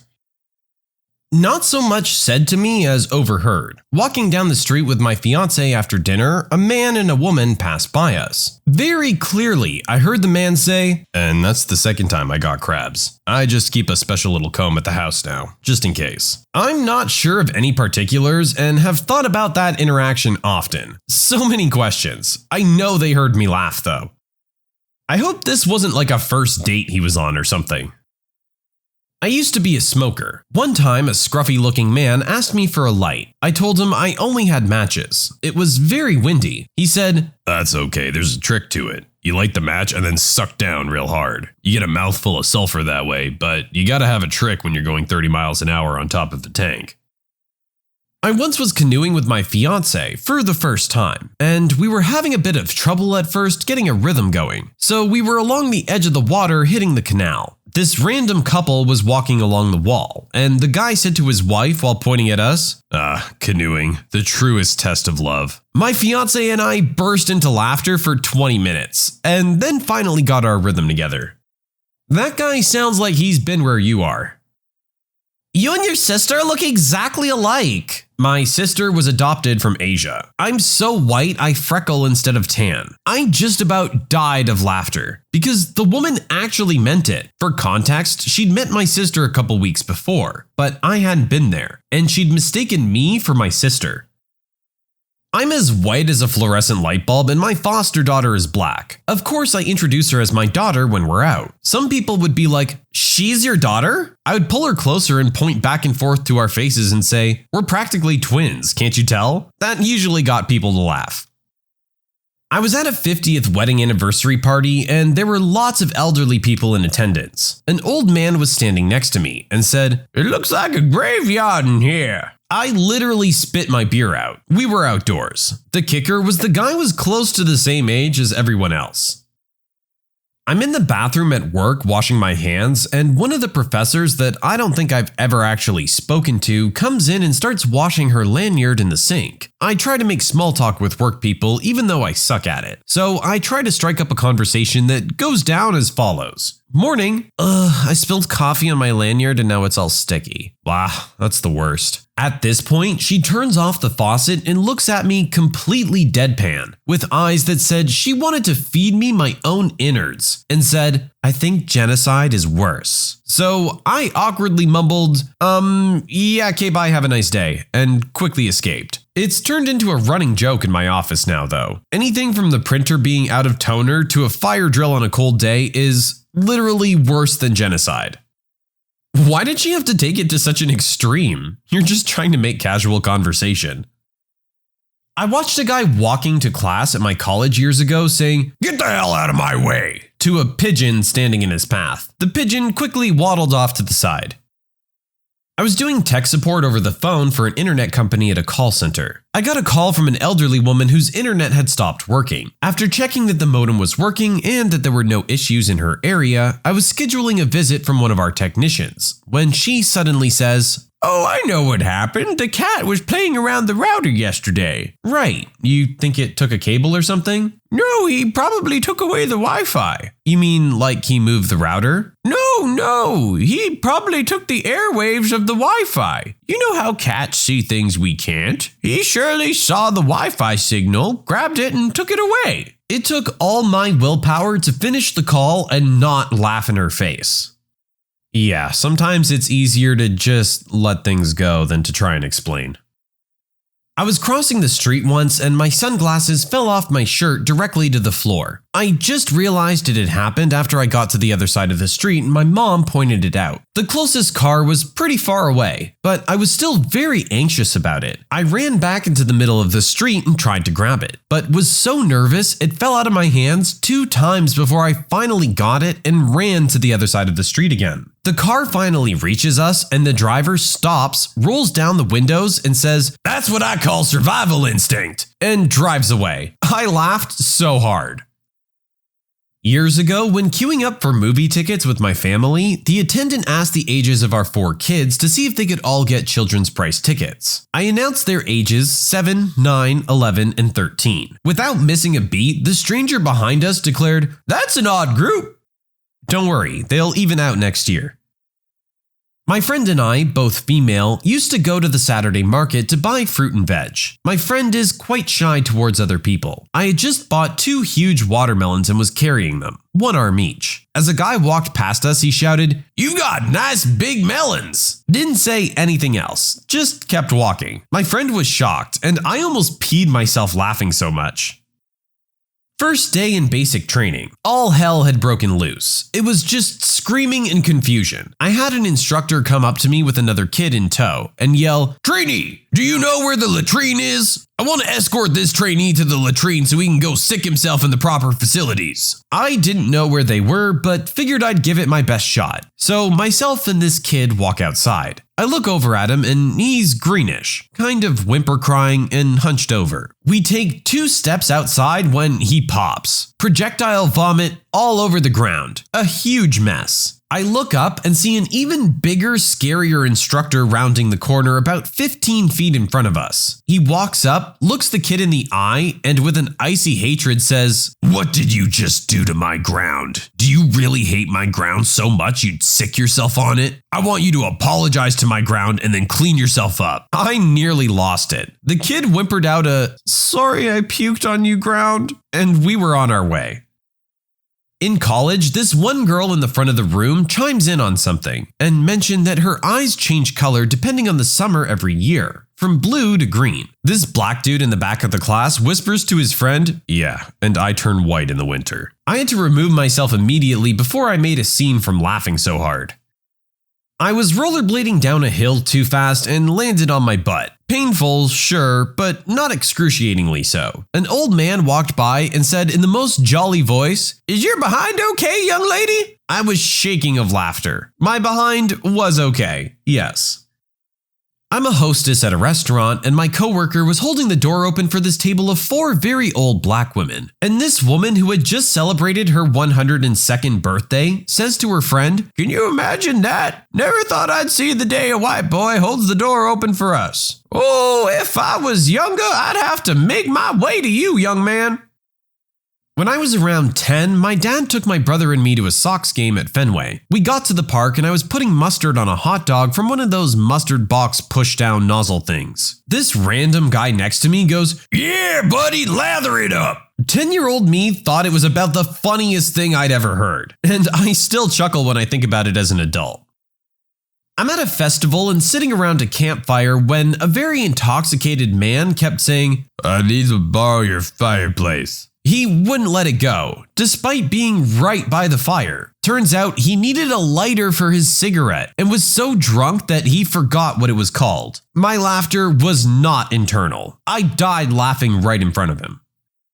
I was riding the public bus in Vegas about 13 years ago. I'm sitting kind of in the middle. There's this guy sitting kind of towards the front, having an extremely animated conversation with another guy next to him. The other guy looks like he's barely acknowledging what animated guy is saying. We get to a stop and animated talker guy gets up, but other guy doesn't. It was then that I realized that they weren't together, and that this dude was just talking in a semi-crazy way to some rando dude on the bus. But animated talker doesn't want to get off. He wants the other guy to acknowledge that he was right about something. The other guy is just nodding and trying to get on with his life. But this lunatic just kept yammering away. There gets to be some audible grumbling from the other riders because this dude is now holding up the bus. He finally goes to get off. The dude almost makes it to the sidewalk when he does an about face, gets back on the bus, and yells out, "And another thing!" At that second, nearly everyone on the bus yelled the guy to get off. He obviously wasn't expecting it, as he kind of recoiled and skittered away. The guy does this awkward half-run thing directly into a psychiatrist's office. It was at this moment that an older gruff guy who was sitting in the back and quietly reading a newspaper this entire time pipes up and says, "Going to see the psychiatrist, go figure." Everyone on the bus, including myself, just busted out laughing. Not to me, but I was nearby. I was in a supermarket in the fruit and veg section. 2 women were arguing behind me. One says, "We should get this." The other responds, "No, we're getting this one. It's better, I should know." The first, sounding upset, says, "Yeah, but..." The other interrupts and says, "You know I was a chef. I worked at KFC." I had to go 2 aisles over so they didn't hear me howling with laughter. I don't think it counts as a chef if you work at KFC. You're not really making food. You're just kind of heating it up. I was walking to class the other day and walked by 2 girls FaceTiming their friend, and I hear this. "Oh my god, we saw y'all broke up. What happened?" "He drank directly out of my Brita water filter." If I heard that just walking past me, there's no way I'd be able to contain myself.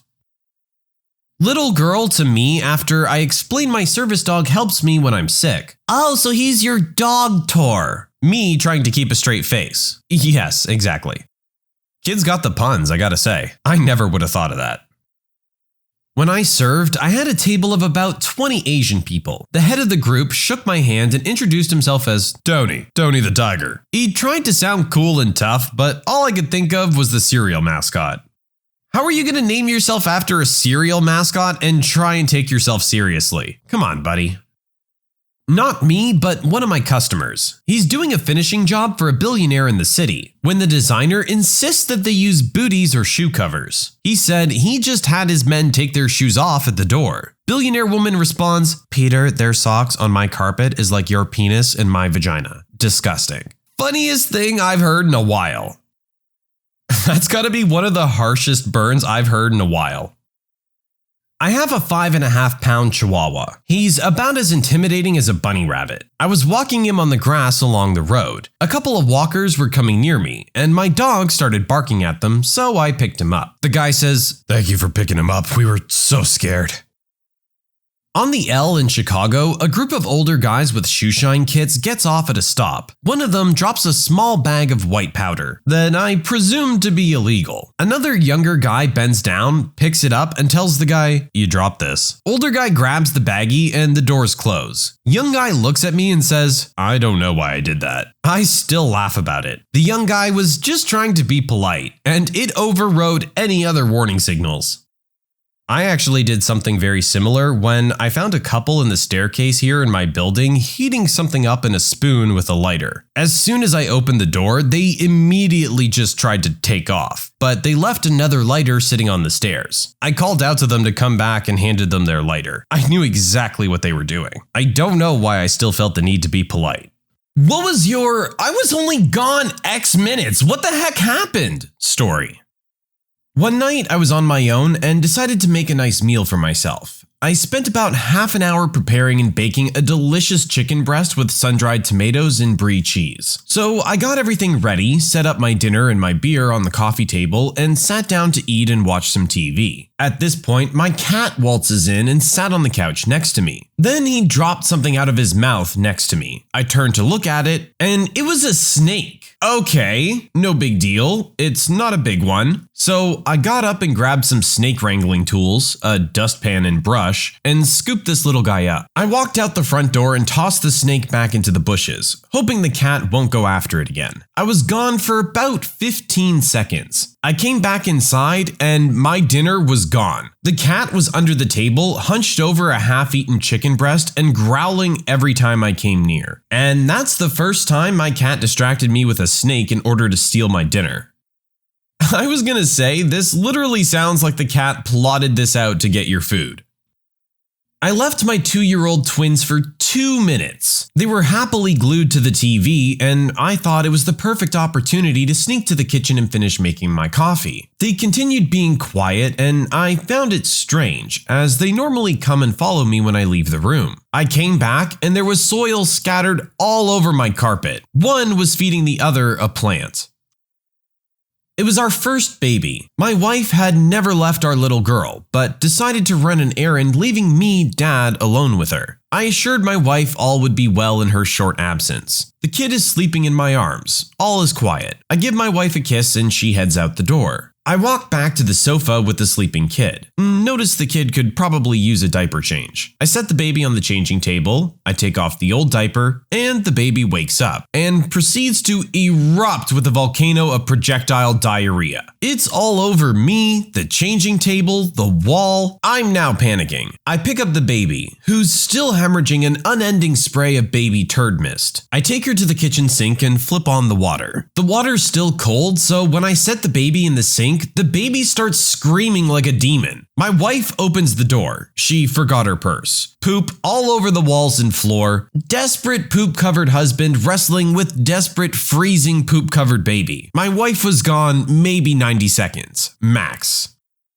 Back in 2008, when everyone was getting $600 tax rebate checks in the mail, I left mine unopened on my coffee table. Went to use the restroom, and when I got back, I saw the envelope chewed in half, and my dog nowhere to be seen. Somehow, my miniature Dachshund puppy got up on the coffee table, picked through all my other mail to find this specific one, chew it up, and run under the bed, all in about 1 minute. I had to tell the IRS that my dog chewed up my rebate check, which was funny.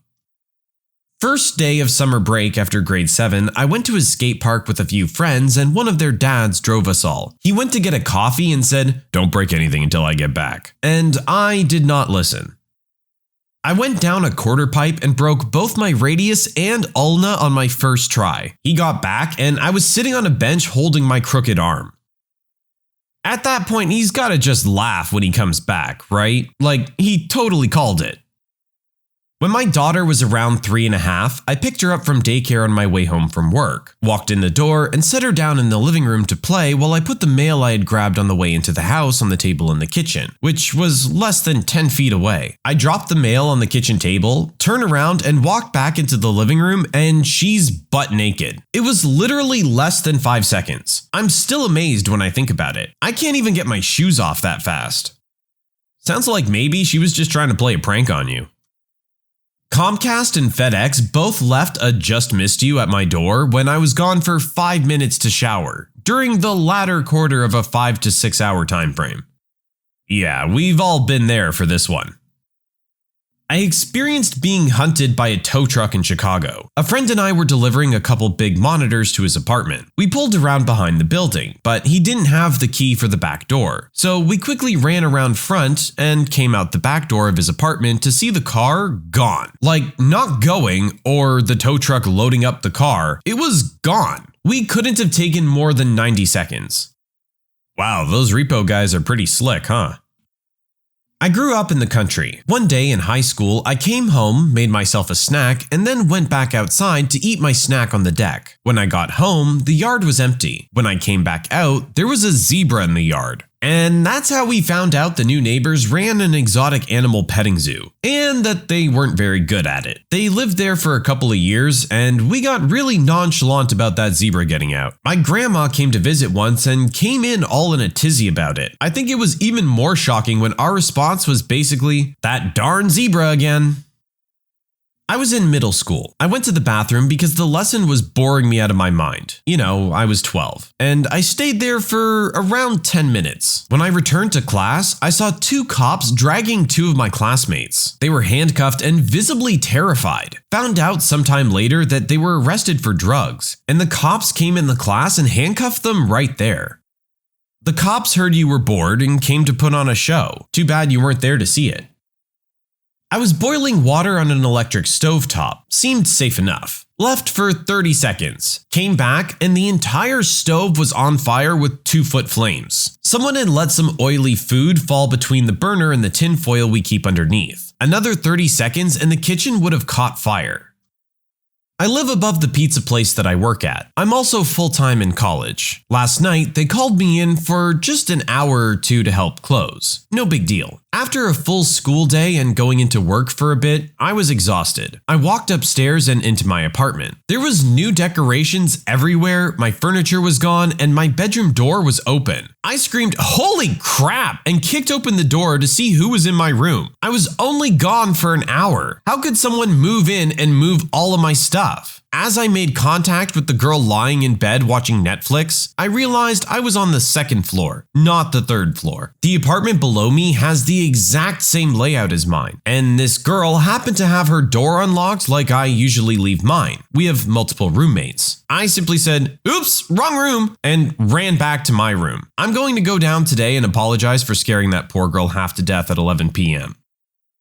I went to work one day. I literally lived right across the street from my job, so I walked to work each day. By the time I got to work, my boss told me I needed to go back home. It was an emergency. Apparently my power had been cut off. My stepdad had flipped out and scared the crap out of my siblings, and apparently attempted to hurt my pregnant mom. Apparently the power department came out and cut off our power due to non-payment of bills. My stepdad started screaming and cussing about it, which scared my siblings. My mom got into an argument with him, telling him to calm down and demanding to know why the power was cut off. He revealed that instead of paying our bills, he'd been blowing all of the money. This led to more arguing. Stepdad got angrier and started choking my mom, which is when my siblings called my job to have me come home. I had to fight him off. We all got out of the house, went back across the street, and called the cops. This was before cell phones were common. The cops come out about 45 minutes later, question us, take pictures of the marks on my mom's neck, then go question stepdad. The cops come back, escort us out of the house, tell us to pack our bags, and for us to leave. Stepdad gets to stay in the house, even though he wasn't on the lease. They don't arrest him and tell us we can't come back until my mom has a restraining order against him. We leave and stay with my aunts, and it takes 2 weeks to get a restraining order. Only then are we allowed back in the house, and by then he's trashed most of our stuff. Nothing was ever done to him except the cops finally made him leave.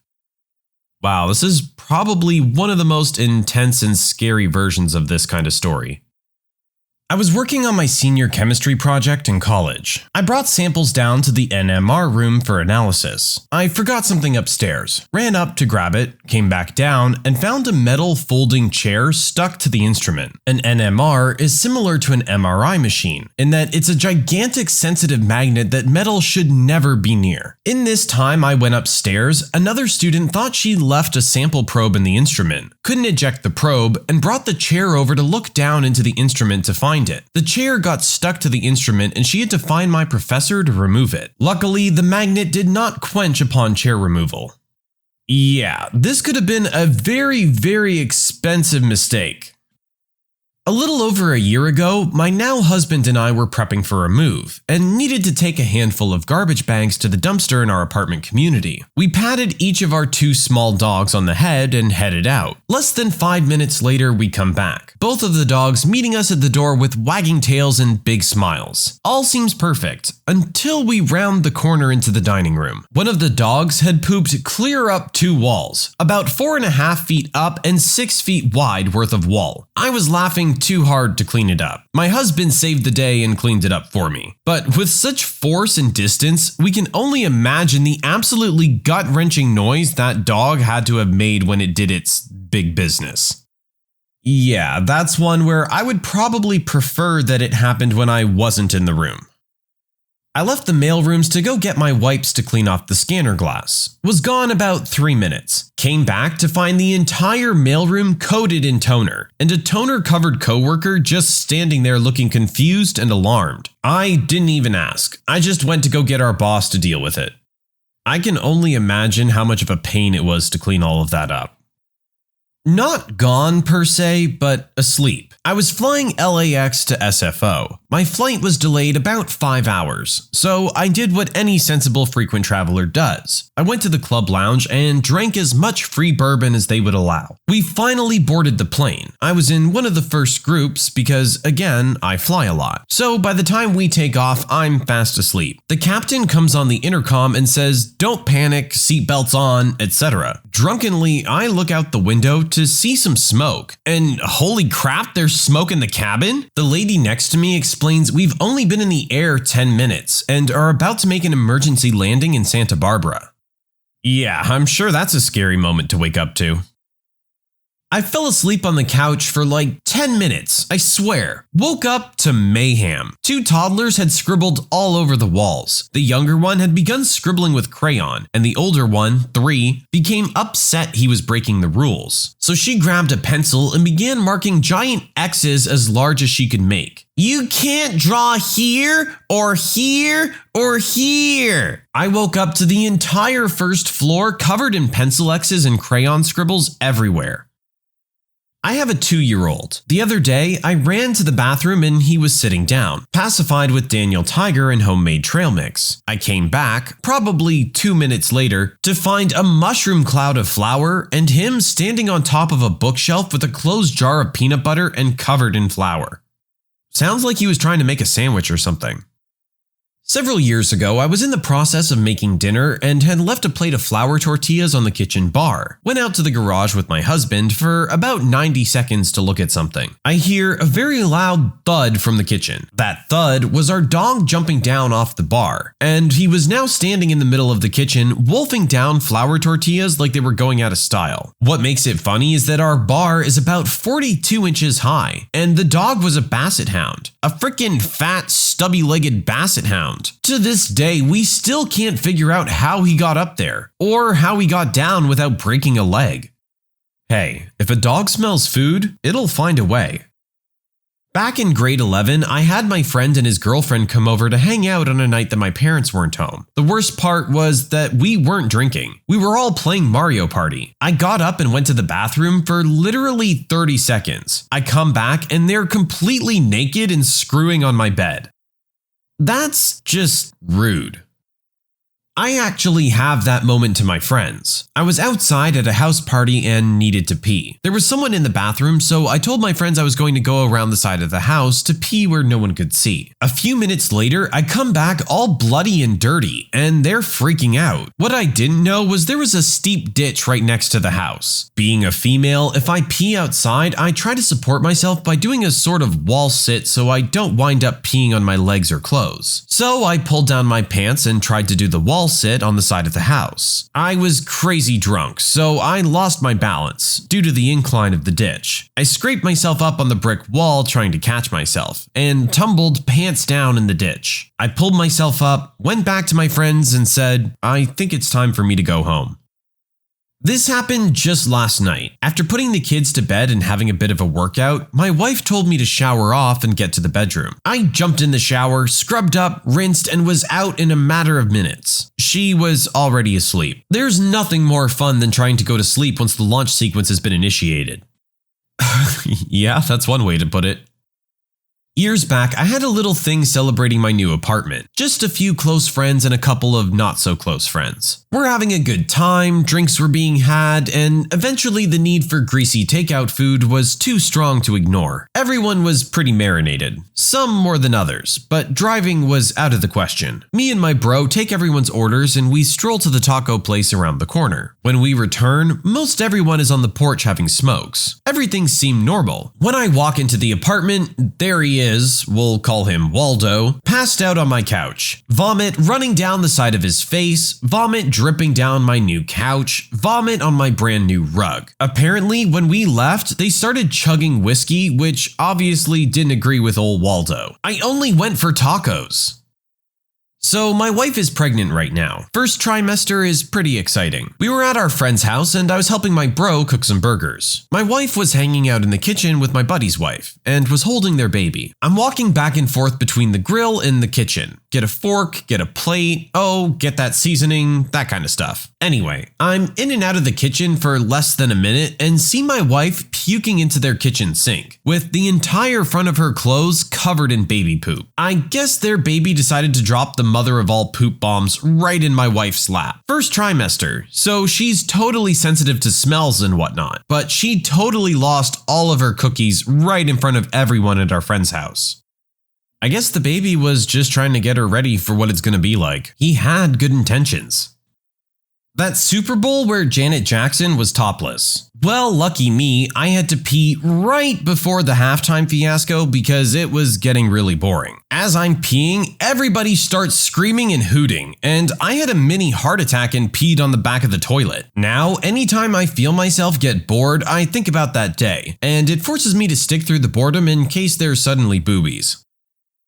My girls were like 4 and 6 years old. One summer evening, I left them at home with their dad while I ran to the store to pick up a few things. I couldn't have been gone more than an hour. When I pull into the driveway and get out of the car, I can hear both girls screaming and their dad roaring. I sigh and straighten my shoulders and walk into the house, braced for whatever disaster is awaiting me. I go through the front door, round the corner, and see my husband lying in the hallway holding his head. His roars have subsided to a painful groaning. I hear scuffling behind the girl's closed bedroom door. I step over my husband's prone form and burst into the bedroom to catch the girls in the process of climbing out their bedroom window. I got everyone settled down and finally got the story out of them. It seems my husband thought it would be hilarious to scare the girls. So he got out the scream mask, put it on, and tiptoed down the hallway. He stuck his head through the half-open door, and before he could make any scary sound, the 6-year-old glanced up and saw him, and immediately leapt to her feet and slammed the door, pinning his head. When he recoiled from that impact, he staggered backward, cracking the back of his head on our bedroom doorframe and collapsed to the floor. The girls were planning to escape next door. The moral of the story is don't mess with defenseless little girls. Sometimes they'll mess you up.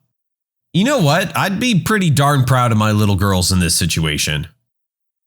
Baby powder everywhere. I'm talking in the silverware drawer, under the couch, inside the couch, on top of the picture frames. It clogged and broke the vacuum. I slipped on a thin layer of it trying to get the vacuum out of the closet. Baby powder on tile is very dangerous. I hate baby powder. I wanted to try tattooing. I bought a gun and was practicing on some oranges and stuff. I had some friends come over and one of them volunteered to get a simple little bomb done on him. I did it and it turned out good. I went out for a smoke break for 5 minutes and then came back in to the rest of the guys tattooing themselves with the same needle. One of them tattooed a circle on their arm by literally holding it like a child holds a crayon and just did overlapping circles. And the other tattooed his ex-wife's name across his forearm in a similar fashion. Started okay, but slowly got bigger and worse near the end of the name. Serious WTF moment. Oh, the worst part of that story is them reusing the same needle. That's just a bad idea no matter what. You want to give yourself a stupid tattoo, that's entirely up to you, but at least use a fresh needle. A regular day in the gym. I was working out my back. A couple of guys were doing flat bench and hanging out. I had to go take a leak and was gone for 2 minutes tops. Come back to see one of the guys sporting a pec tear with a spectacular purple bruise blossoming on it. He was crying, practically bawling while a doc tended to him. Turns out, while ego benching, he tried to do 405 and paid the price. I was at work and I went outside to grab a smoke. I come back in and one of the receptionists that I had a crush on is blushing and everyone else is laughing. I ask what happened and they let me know that she got her belly button pierced the night before and wanted to show everyone but was wearing a dress. She decided to flip up her dress to show everyone anyway and forgot that she wasn't wearing any underwear. I wanted my wife to have a good morning, so I made breakfast for her. It was pancakes with her favorite syrup and a glass of orange juice. I thought it would be nice for her to be able to eat it in bed, so I woke her up and brought her the tray. I realized I forgot a napkin, so turn around to go get one. And as soon as I make it out of the room, I hear silverware hitting together and a really sad voice say, "Oh, come back." I turn around and there's orange juice everywhere, pancakes on the bed, and she's looking at me like I did something wrong. Evidently, she'd reached for a Kleenex and her juice started tipping on the tray, and she panicked and overcompensated. Trying to make her day nice made it awful. Story of my wife's life. Well, hey, it was a nice thought, at least you were trying. You can't account for that. When you subscribe, make sure to hit the bell to turn on notifications. Put the playlist on in the background to finish listening to all the stories, linked at the top of the description. And if you like Am I the Genius, give Am I the Jerk a shot, linked in the description as well. Either way, thanks a lot for watching, and we'll see you guys next time.